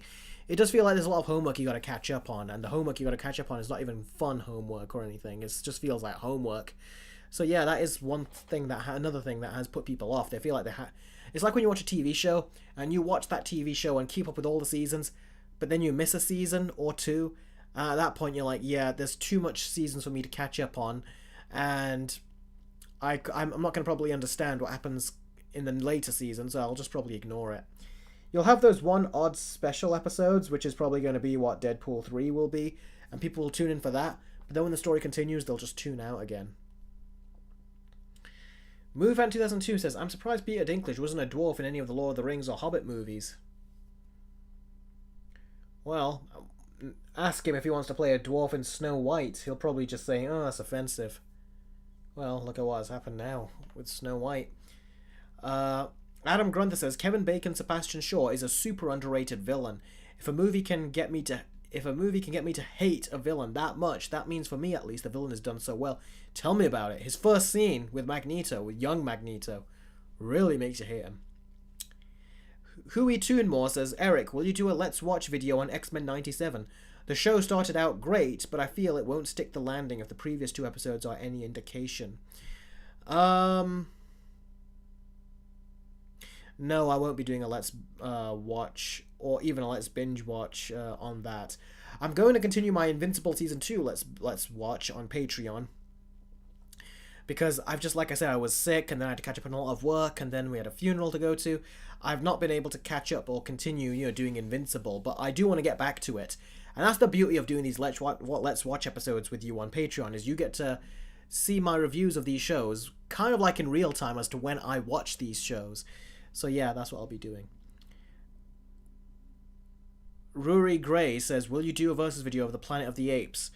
Maybe in the future at some point if I want to, but nothing at the moment. Nothing soon, basically. Jacob says, we went completely off topic with the story. We actually have, haven't we?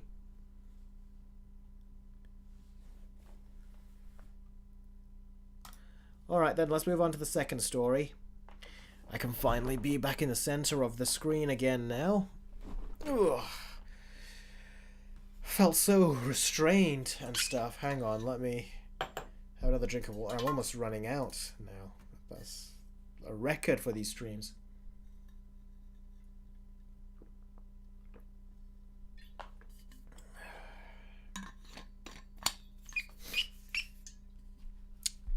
So yeah, the Superman story is done now. If you have any more questions about it, by all means, you can ask it or pose it as a super chat while I talk about this, and I'll answer it immediately.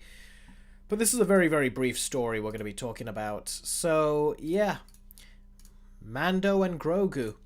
We all know that they're going to be getting a movie. And, well, now they've got another actress cast in the film. Apparently, Sigourney Weaver is in talks to join the Mandalorian and Grogu and play a part in the film. So I don't know what part she's going to be playing, if it's a big part or a small part, or if she's the villain or whatever, but she's definitely playing a role in the film. And yeah, I think it's an interesting casting choice to put Ripley in a Star Wars movie, another space adventure. That's funny to me, that is. But yeah, we'll see how she does. And that's all I really have to say about it. There's not much else to say. It's like they're building their cast. Spirit Hero says, honestly, I just feel completely drained with Star Wars. Me too. It's why I keep watching the animated stuff. I don't feel drained with that. Give me more and more of the animated stuff and I will watch it. So yeah. This movie apparently is meant to be the next season of Mando, but they're going to make it into a movie runtime, movie length, as opposed to a TV show. So that's good. Parker CS says, not interested in Disney Star Wars. Me neither, but this is a Jon Favreau production, so we'll see what he does.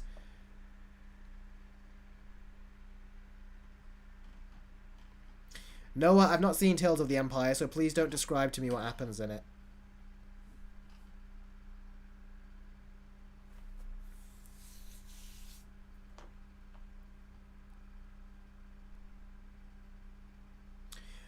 Yeah, I am curious if this movie will do well, Mandalorian and Grogu, because I feel like a lot of people would just be used to watching that on streaming. Their habit would be to watch it on streaming, 3 seasons now. So would they want to watch it in the theater, or will they just say, let's just wait for it to come on Disney Plus?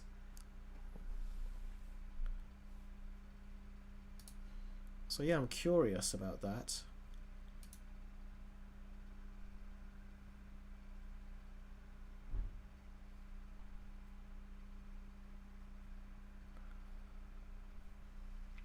Jacob says, I'm excited for Mandalorian and Grogu. That's great. I hope you really enjoy it when it comes out. Jacob says, because I just like all 3 seasons of The Mandalorian, especially watching with my dad. Yeah, that's what I used to do with my dad when we used to watch The Clone Wars back in the day. In terms of the 3 seasons of The Mandalorian, I like Season 1, I like Season 2. Season 3, I've only watched like half the episodes, and now I've just stopped. I stopped a while back. I just couldn't get into it. It just got so... kind of got silly. And later on, I have not even come to the Jack Black episode, but I know it gets much sillier later. It's like, what has Disney done to this franchise? But yeah, I do see the appeal of watching it with like your dad and stuff. That is something I do see the appeal of. That does make it more fun when you can have a bond, when you watch something as part of a bonding experience and bonding moment. So yeah, I do see what you mean with that. Parker CS says Jon Favreau probably is done with Star Wars after this movie. No, he's not. I think they've just been waiting for Kathleen Kennedy to get kicked out. And then after that, him and Dave Filoni can do whatever they want, including wiping those sequel movies out of existence, which apparently is something they want to do, using the Veil of the Force. You know, the thing that was in Star Wars Rebels? And that was, we also saw very briefly when Ahsoka met Anakin in her show. Apparently they want to use that to wipe out the sequel trilogy, so that will be good. Then they can say the future of Luke Skywalker's future will not be what The Last Jedi did. Spirit Hero says Star Wars is seriously starting to feel like Marvel. Yeah, that's something that they tried to do with it, wasn't it? Turn it into something Marvel-like. But apparently George Lucas is also working on a show behind the scenes that he's trying to get off the ground. And Dave Filoni is going to be part of it, which is great. Because him and Dave Filoni both worked on the Clone Wars. Look how that turned out. It's amazing, that was. So, yeah, I'm super curious to see what they do.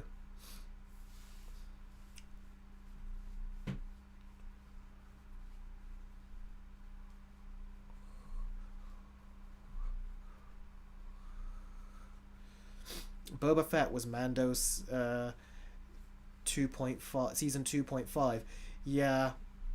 From what I heard, Kathleen Kennedy managed to get her hands on that, which was annoying, but I don't know.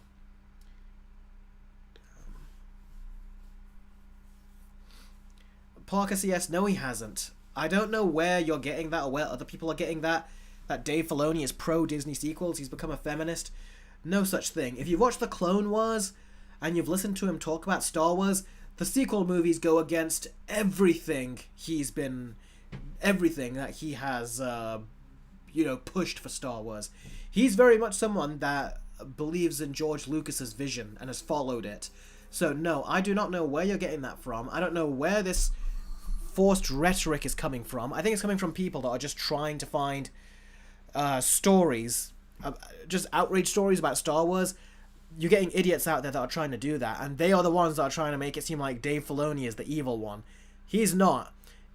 If Dave Filoni is taken out, you haven't got anyone after that. No one else is going to care about Star Wars as much as he does.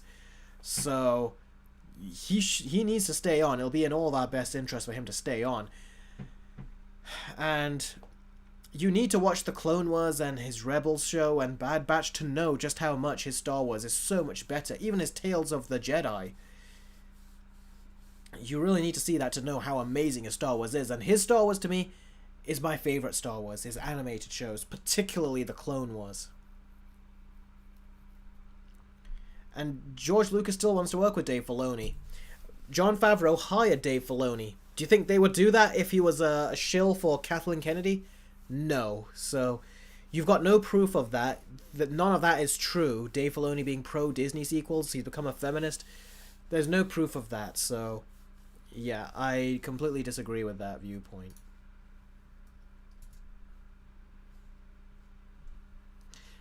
Gwen, she's not fired yet. Kathleen Kennedy. I don't think she will. They'll probably let her go quietly. George Phillips says, "Hey Eric, thanks for the stream. I gotta go bed now as I got my end of my exam starting tomorrow." Oh wow, annoyingly. Thank you very much. I hope good luck on your exams. By the way, I saw Abigail and loved it so much. 8 out of 10 for me. Anyway, have a nice day. You have a nice day too, buddy. Thank you very much for joining the stream and good luck on your exams, which you find annoying. But yeah, I think all of us had to go through it at some point. So yeah, good luck. The Dark Lord says, "Yeah, I hope they delete the sequels from canon and go for some of the hardcore legend stories like the Vong War, Darth Caddus, and Abeloth." Yeah, I hope so too. Elite, I agree. Dave is the king of Star Wars. His Ahsoka show was okay, I thought, but something that Dave Filoni has been known for doing is that he always tries to find his footing with the first 2 seasons, and then by season 3 he becomes amazing at whatever he's doing. So that's how I would also look at the Ahsoka show. So season 2 we're probably going to get something that's going to be better than season 1, but it's not until season 3 I feel that we're going to get something really amazing. And then season 4, if they do that, will be even better. So yeah. George Phillips says, ain't even GCSEs, just end of years. My brother's doing his GCSE. Ooh, wow.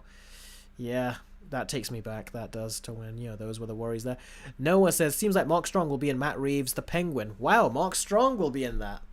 Let me look that up. Mark Strong.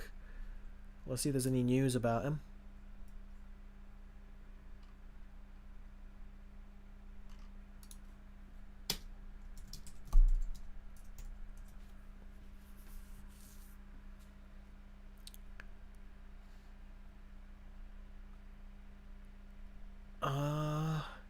The Batman's Penguin spin-off may star Mark Strong as Carmine Falcone. How can that happen? Because Carmine Falcone, he's already been cast. Yeah, I don't know where that info came from. I'm just looking it up. I doubt that's true, bud. I really do. Fireboy says, I gotta go. I have school tomorrow. Good night. Yeah, good night to you too, buddy.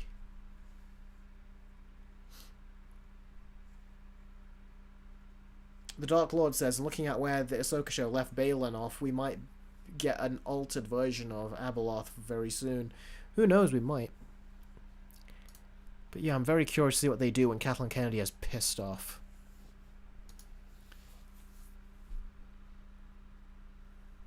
Wow. It's Nikki says, I have GCSEs too. I'm just answering what I can and leaving what I can't. Noah says his trainer confirmed it or something. Well, I doubt it at this point. They've already finished shooting it. So if he's not, we've heard that he's not in it at this point, I doubt he's in it. Because we've heard all the other castings are in it. And a casting like Mark Strong would really be on the news. So the fact that it's not, I doubt it. We'll see what happens, but I seriously doubt it. But that would be damn impressive if they managed to, if they had managed to keep that under wraps. Matthew says, my dad said there was too much Ahsoka in the final of the Clone Wars. Well, that's of course, because in the Star Wars Episode 3, you get Anakin, Obi-Wan, Padme, all the characters that we want to see. So that's natural. So this is supposed to show you what happens on the other side of the galaxy with Ahsoka and Rex, which is very important to see, especially seeing as we've spent a lot of time with them throughout the Clone Wars. What other characters would we have gotten in the final episode? That being said, I do agree. I wish we would have gotten more episodes with Obi-Wan and Anakin before we got to the final episodes of the, the finale of the final season. And that would have happened if Disney, when they bought Lucasfilm, did not cancel the Clone Wars. Because they planned to have like 2-3 more seasons. And then the finale they did. But unfortunately, because of that, we weren't able to get the proper finale. Which is very sad. I was sad by that. Now, it looks like I got a £1 donation through Streamlabs. Like I say, any donations you do through Streamlabs, I get 100% of the donation. So I'd really appreciate any donations through that. Patrick Style is the one who did this donation. Says, my perception of Dave Filoni went down a bit after Ahsoka and Tales of the Empire. He kind of just prioritizes his own characters over the legacy Star Wars characters. The Clone Wars was great, but then again, George Lucas was involved with that show. Yeah, I do notice that Dave Filoni is prioritizing his characters. But I feel like he's prioritizing his characters because he's the only one that can tell their stories. Anyone else, I don't think they'll do it justice. So I do see why he's doing it. But we'll see. I think that he's eventually going to have to cover more of the other characters as well, because he knows those characters like the back of his hand. So I would like to see him cover more of those characters too. But I haven't seen Tales of the Empire yet, so he hasn't gone down in my estimation just yet. He kind of did a bit with the Ahsoka show. But like I said, when it comes to his animated stuff, he's just amazing with those.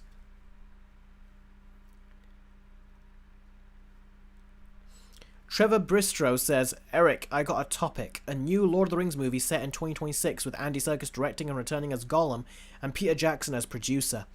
Yeah, we'll see what that is. It's probably the story of when the Nazgul, was it the Nazgul? The people in the hoods, were trying to find Gollum. And then the Fellowship of the Ring, Gandalf tells Frodo that they interrogated him and tortured him to get the news of where the ring was and who had it.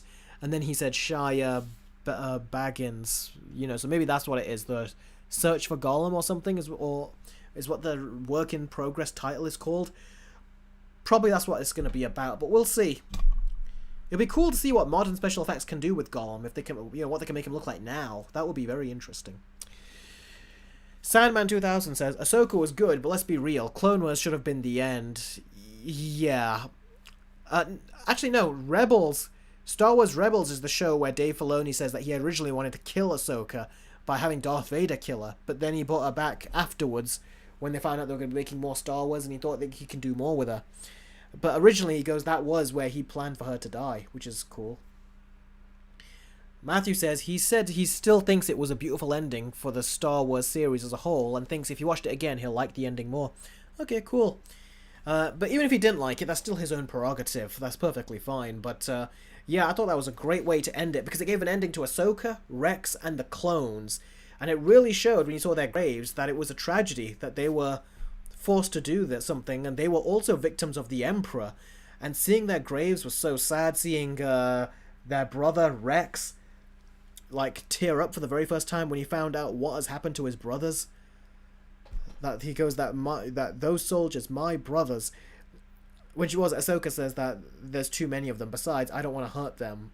And then he goes, I hate to tell you this, but they don't care. This ship is going down, and those soldiers, my brothers, are willing to die until you and me are with them, basically die. And then when you find out, it's like you see in his helmet, he all of a sudden notices the sadness of it, and he looks down. And that's when Ahsoka realizes and takes off his helmet. You see him crying there. I was like, we've never seen Rex cry like that, but this makes sense that he would cry at something like this. But yeah, that was sad. That was so haunting and sad, and showed how the Emperor's actions also really betrayed the clones as well. The clones were characters that in the Clone Wars show we really became attached to.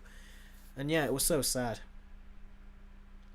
Trevor Bistro says, me as a big fan of Lord of the Rings, I'm quite interested and quite excited. In your opinion, what does that say? There's always this damn thing in the way of the latest questions. I'm quite interested and quite excited. In your opinion, do you think The Lord of the Rings is the best trilogy? It's not the best trilogy to me. I think it's one of the great trilogies. But I don't know which trilogy is my favourite. It really does just tend to jump around. But I do love many trilogies. The Dark Knight trilogy is also one of my favourites. I also love the Planet of the Apes trilogy. Lord of the Rings trilogy is definitely up there as well. But I don't know, there's too many great trilogies for me to say, yeah, this is the single greatest. It also depends what mood you're in when you're about to watch a movie.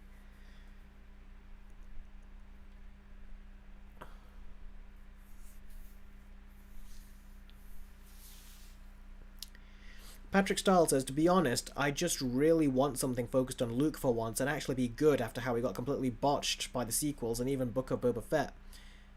Was he in Book of Boba Fett? Luke? I can't even remember.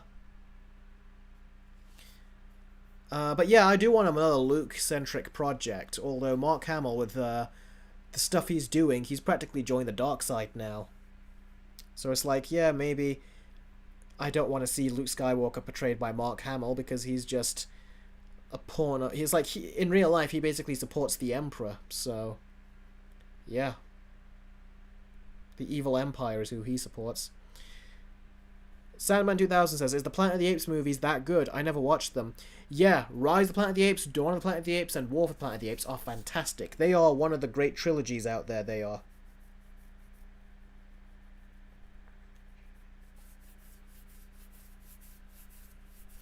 Yeah, Parker CS when he goes Joby 1.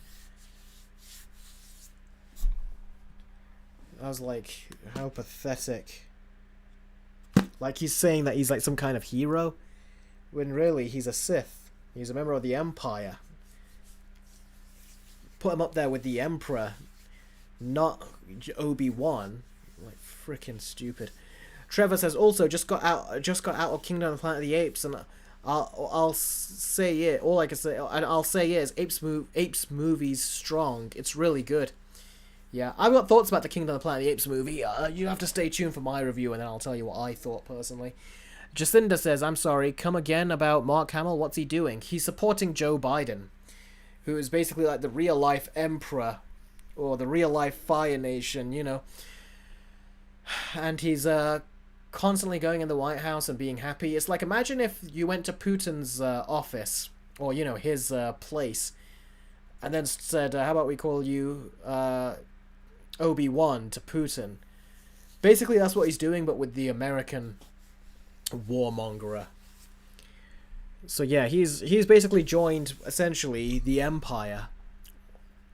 You know, the Empire in the movies, what they've done, and we've got a real life Empire, and he's joined them.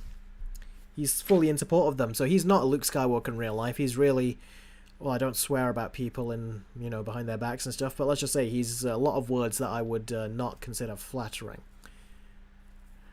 Parker CS says, I do agree, Dave has good storytelling in his projects. I just have lost faith in him at this point, so I get sometimes pessimistic. Well, the only storytelling I've seen so far where he's kind of been like, you know, lackluster was the Ahsoka project. But one bad Ahsoka project versus all the excellent ones he's done does not mean that that's it, screw him, he's now a feminazi or a feminist and he's on Kathleen Kennedy's side, loves the sequels. It's like, where would you get that from? Let's see. Noah says, did you take issue with the Bad Batch killing off Scorch so easily? I've seen many people taking issue with it. Also, that they played it safe when not killing off more members.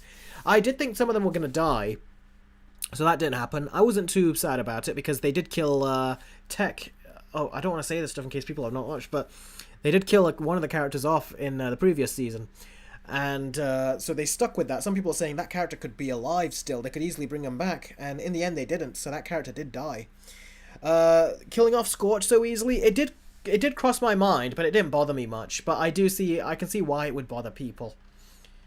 But yeah, it didn't really bother me. Yeah, Gwen, ouch indeed. Mark Hamill is just... And he doesn't care. People say to him in the comments of his Instagram, like, Mark, you're joining the Empire, you know that, right? And the people are giving examples and showing how it is. And then Mark Hamill, he just keeps posting more and more images, like he's doubling down on it. It's ridiculous. Selena says, what do you think about the Galactus casting choice for the MCU, and do you think it's a good choice? I don't know, because the actor they hired, I don't know what he's done, so that's why I didn't cover the story. I didn't cover it as a story this week, so we'll just have to wait and see what he's like. Patrick Stiles says, Tales of the Empire is not well received either. Is it not? Because I do know it's about Barriss, and Barriss was a character that was in the Clone Wars. I think he wants to bring her into the Ahsoka Season 2 show, so I think that's why he's put her in the animated show, because he wants to, like, you know, give, like, a build-up to her coming into the show later, so that'd be interesting. But the traitor that she was in the Clone Wars, I don't know how you can, you know, change that for her. When she tried to blame Ahsoka and let Ahsoka die for it, I was like, that's just evil. Jess says, Eric, the reason people don't care about Star Wars anymore is because Kathleen Kennedy ruined it. Yeah, I know. I've said that as well.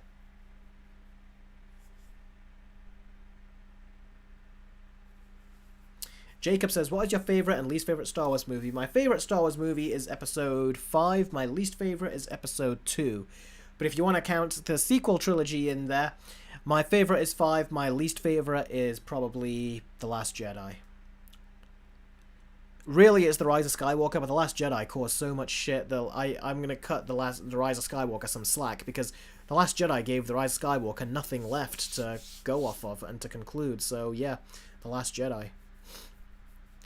Kevin says, are you going to do a versus video between Mad Max 4 and Furiosa? No, I've got versus videos to do right now that I'm already working on. I don't want to add another one to my list. I'm not going to get any of these done if that's the case. And I don't really care about that movie that much to want to come and, you know, make a versus video on it. So, yeah, I don't think I'll be doing that. Patrick Stahl says, I'll wait for you to watch the show and see what you think of it, but I really hated what they did with Barriss. Alright, that's interesting. I'll try to give it a watch at some point and see.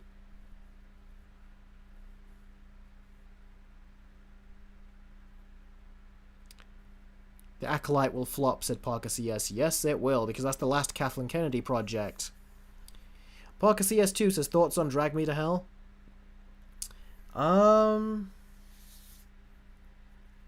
liked it. I didn't like it the first time I saw it. I thought it was crap. But then years later, I was like, I started to find the Evil Dead movies, and I realized what Sam Raimi's style was. Then I watched it again, and I was like, yeah, it's actually better now.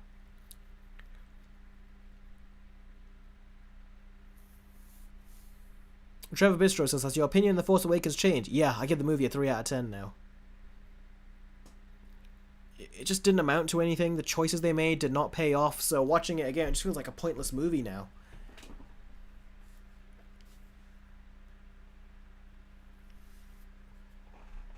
Jacinda says, if Sherlock were to come back for a 5th season, would you want Euros back? Oh, that sounds familiar, but I haven't seen Sherlock in a while. I can't remember. Who is Euros? Is that his sister? Was that his sister, Jacinda? I can't remember.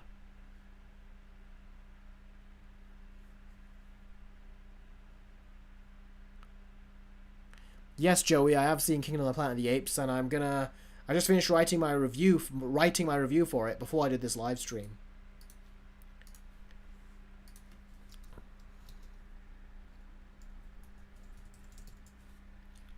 Yeah, Euros was his sister, yeah. Yeah, in Season 5 I would want to see her come back. I always kind of thought she would, if they made another season, that she would be a part of the group.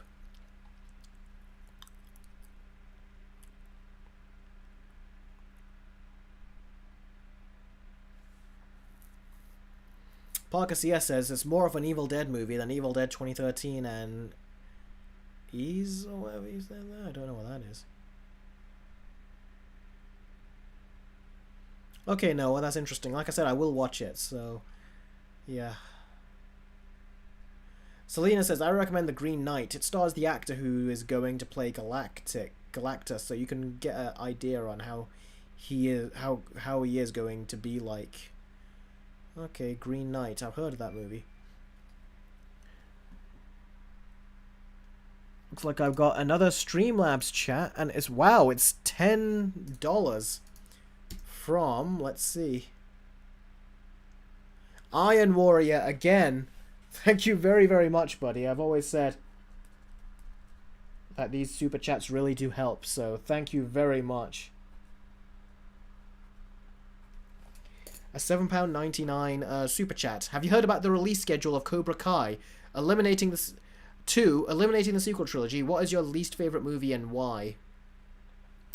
Okay, have you heard about the release of Cobra Kai? I have. It sounds like a stupid release strategy, and yeah, it sounds pathetic. If I remember it correctly. It's kind of like Invincible, isn't it, what they're doing? And, let's see. And eliminating the sequel trilogy, I've already said my least favorite is probably Star Wars Episode 2. But at the same time, might be Episode 1. It really does depend what mood I'm in, you know, to watch those. But yeah, Jake Lloyd, for all the hate he gets, there was one scene I thought he did a really good job in as Anakin. It's when he said goodbye to his mother. And the music that played, how he was sad and says, will I ever see you again, and all that. He did a genuinely good job there, in acting-wise he did. So yeah. Thank you very much for the super chat, Iron Warrior. I really appreciate it. Let's see. Gwen says Iron Warrior is being generous. He really is. Very generous.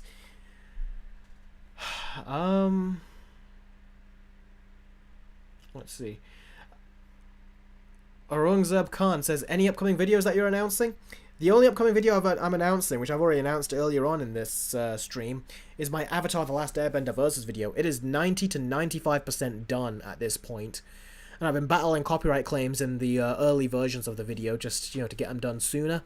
They seem to be gone. Let's hope they stay gone and they don't come back. But yeah, that'll be the next video. It'll go on Patreon first, exclusively, for a few days for patrons. And then it will go onto YouTube afterwards. So yeah. And like I said, anyone who can join me on Patreon, it will be a huge help. And like I said, I will put their name on the live stream if you do it during the live stream.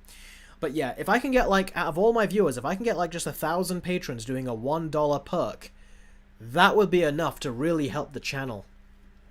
And any more than that, that will also be enough to help the channel. And if I could basically get that much patrons, YouTube will be my full-time career, and I can make even more videos, basically, at a much more faster and rapid pace.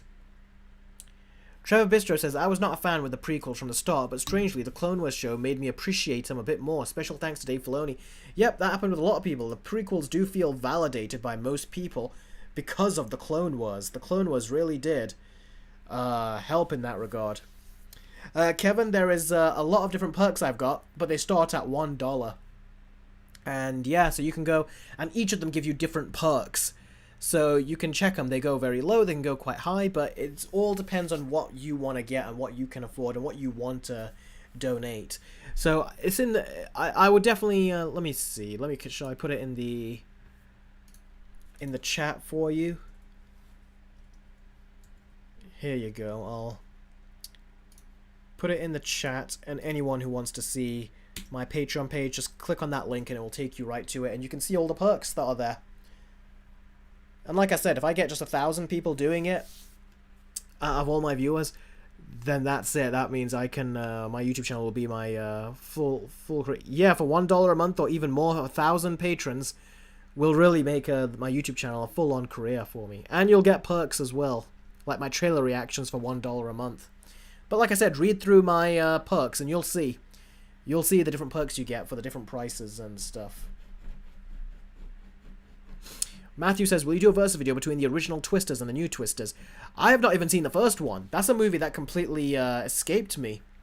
So we'll see. But right now I've got commission videos to do.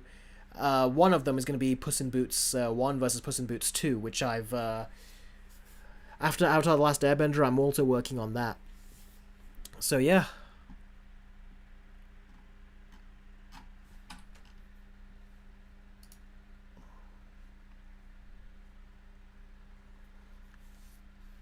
Kevin says, gracias. Remember Osmosis Jones? Remember it? I grew up on it. Ozzy and Drix is what I grew up on, and then we rented the Osmosis Jones movie. Had no idea that that Bill Murray was in it when we were kids. But yeah, we used to watch Ozzy and Drix when we were kids, and we had no idea the movie came out first, then the show. But that's how we saw it.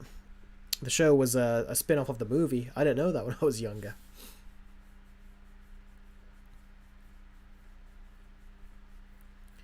Alright guys, we'll be on stream for 10 more minutes, so if you got any more super chats or Streamlabs chats or questions you want to ask me, get them done now, and then we will move on. Or end the stream.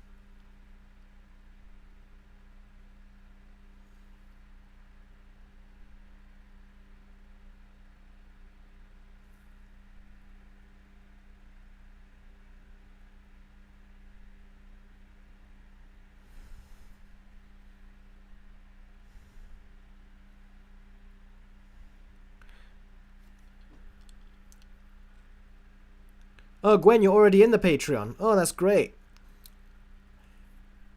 Which perk did you do? Was it the $1 or the $2, the $5? Which perk did you do, Gwen, on Patreon? Rohan, I absolutely love the Planet of the Apes trilogy with Caesar. I actually reviewed War for the Planet of the Apes. That review is on my channel. You can give it a watch, and I talk about the trilogy there. I even talk about the trilogy in my upcoming Kingdom of the Planet of the Apes review as well. I give you more updated view of my thoughts, whereas I give you my more of the time thoughts of those Planet of the Apes movies. Jess says, Eric, it looks like foreign movies are doing better than Hollywood films. Yeah, because they are better than Hollywood films lately. Oh, Gwen says she just joined for free. Alright. Yeah. Yeah, well, when I say join, I meant whether it's the $1 perk or higher. 1,000 people doing that. This is just to make it clear. I'm not saying do it, but I'm saying that's what I meant when I said that. Noah says, how's it going with your Spider-Man Versus video? I'm still on pause with that to get these other videos done. Then I'll get back to it. Oh, look at that. Got a $1 Streamlabs chat. And who is that from? Patrick Style says, in Book of Boba Fett, Luke was basically acting like the old Jedi Order, prohibiting any attachment. In Legends, Luke realized that was what led to the old Jedi's downfall, and he allowed his Jedi to have a lot more freedom. It's a small detail, but I don't like it. Yeah, that actually makes sense, that does, what you said. It's a shame they didn't stick with it. And yes, I remember now, that was this role that he had in Book of Boba Fett. I completely forgot. It was with Baby Yoda when he was training him, wasn't it? Yeah. Jess says, I feel like Disney needs to sell Fox back as a standalone studio. Yeah, because they're not really doing very good with it. But let's see what they do, because we've got Alien coming out later this year. We had the Apes movie come out just now.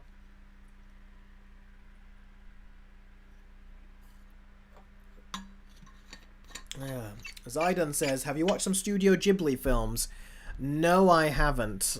I've always wanted to, but I've never gotten around to it. Was Thomas the Tank Engine Studio Ghibli? I can't even remember. I think I heard someone say it. I don't know if they meant it or if they were joking or what, but... It can't be, though, isn't it? That's more of an American thing, I would assume. Gwen says, it's funny how Hollywood is getting beaten by indie animations like The Amazing Digital Circus, Hulliver Boss, Has-Been Hotel, Murder Drones, etc. Yeah, and if you look at anime as well, absolutely killing off, Hollywood. Sell 20th Century Studios back to Fox. Disney needs to go back to licensing content. Yeah, they do, because they're losing lots of money. By the way, did you guys hear? This news has been out for a while, but I just read it the other day. I think it was yesterday I read it, and I was like, oh yeah, I can't remember if I read that or not. But Dave Bautista is apparently meant to be voicing a character in the upcoming Avatar The Last Airbender animated movie that they're doing. He's voicing a character, and he's voicing the villain, apparently, of the film. So that's really cool. I'd be very interested to see how he does... how he voices a villain in the Avatar world. That'll be really intimidating. That's very good casting. Jonah White. By the way, Manola, I've not heard of Spy X Family. Jonah White says, hello. Hi to you, Jonah. Glad to see you show up on the stream.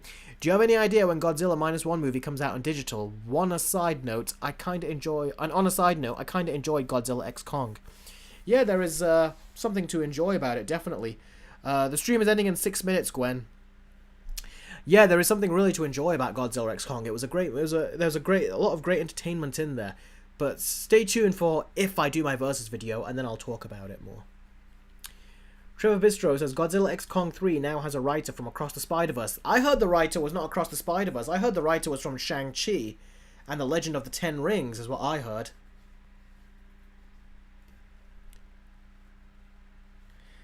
Whose idea was it to put Daredevil in She-Hulk and Kingpin in Echo, says Jess. Probably Kevin Feige. Because he knew no one was going to watch those two shows, to put some Daredevil characters in there. Jason King says, what do you think about changing the cast of Avatar The Last Airbender in order to be more ethnically accurate? Yeah, that was the right choice to do. I have no problem with that. Likewise, I think it's better to make the characters white when they're white in the comics, for example. That's also... It works every way. If the black character is black like Blade, keep him black. If he was a white character like Batman or Bruce Wayne, you keep him white. The same thing when it comes to characters like the Avatar characters. That should also be ethnically correct. Gwen says, oh well, then I'll be on my way. Ta-ta. Well, goodbye to you too, Gwen. Now it's going to be closed. The stream will be ending in 4 minutes, so... Do you think Transformers 1 will blow Michael Bay out of the water? I don't know. It doesn't look that good to me. We'll see. I did a trailer reaction on my Patreon. I wasn't all that impressed. And I talked about it in detail. If you watch my trailer reaction on Patreon, I talk about it in detail as to what I thought. I know, Jason, that you meant for the anime. Oh, you mean for the animated? No. When it comes to voices in the animation, you don't need to be ethnically correct whatsoever. The reason I say that is because when I was a kid, for example with Ben 10, and Omi in Shaolin Showdown, and Kevin in Ed, Ed and Eddie and stuff, there were countless characters that were boys, and I always thought that kids voiced them. But then I found out when I watched the behind the scenes that it was really women that were voicing them. Even Dexter and Dexter's Laboratory, and Bart in The Simpsons. So when that happened, it kind of blew my mind. I felt like my whole life had been a lie. Like, I always thought there was a kid. Imagine there was a kid like me in the voice booth, in the voiceover booth, doing the voice for the characters. Then you find out, no, it was these grown women doing it. Once that happened, at first I was shocked. It's like you had to recover from the shock of knowing that. But then I was like, okay, you know what? That proves to me that it doesn't matter who you cast for the voice, just so long as they sound right. So, yeah, I disagree with the whole ethnically correct casting thing, because look at what that did for the Lion King live-action remake. They got more ethnically correct voice actors, but the voice actors were nowhere near as good as the voice actors for the animated Lion King, and they were not ethnically correct. So to me, when it comes to voiceover performances, it doesn't matter who you cast. They do not have to be ethnically correct. The only time they need to be ethnically correct is... well, no, that's not what I meant. What I meant is that the only other reason that they need to be ethnically correct is if you want to talk about the conversation of hiring more diverse talent. And that's a completely separate conversation. But the whole point of the matter being that, do you need the correct ethnicity to make the voices sound right? You don't. Just so long as you get the right voice is all that matters. Patrick Stiles says, how do you get ethnically correct voice actors when you're voicing literal animals? I know, but they said that the animals are from South Africa, So they said that you need to cast black people to do the voices. And well, they did to do it in the original animated movie when it came to getting the right voice, and they got James Earl Jones to do Mufasa. But then they also got, as Scar, they got Jeremy Irons. He was not black, but he was the much better voice. He was the right voice. Certainly much better than the voice they got, who was ethnically correct in the live-action remake. He didn't sound anywhere near as good, and they got him, and yeah, he was ethnically correct, but was his voice good? It just wasn't. Nothing compared to Jeremy Irons' performance. Any more questions? Any more Super Chats, Streamlabs chats? We've got about a minute, so try to get them all in now, so I can answer them. And if, like one of my previous streams where I'm about to end it and I just kept on getting Super Chats and Streamlabs chats, the stream was never able to end. Or was it never able to start? It all depends.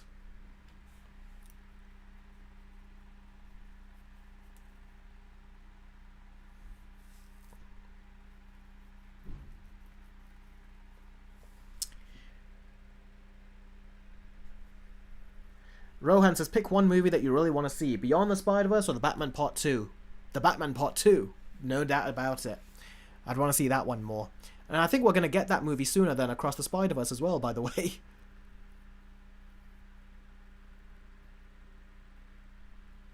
Parker CS says, thoughts on Jack Black Minecraft movie?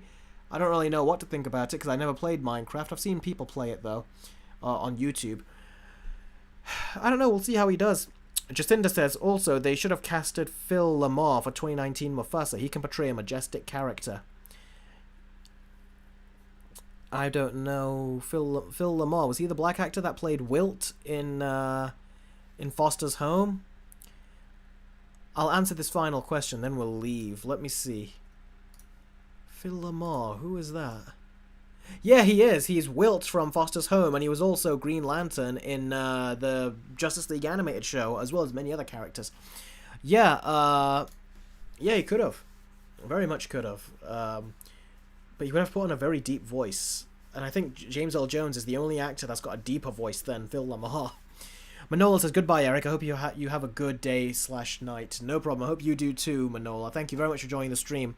And that is it. I think I'm going to be ending the stream now, guys. Thank you very much for joining the stream. Thank you very much for listening to these stories, for offering your thoughts and opinions. Thank you very much for the donations. The donations always help. As always, if you want to continue supporting the channel and want to get plenty of perks to go along with it, head on over to my Patreon, as there is a ton more content you can get over there.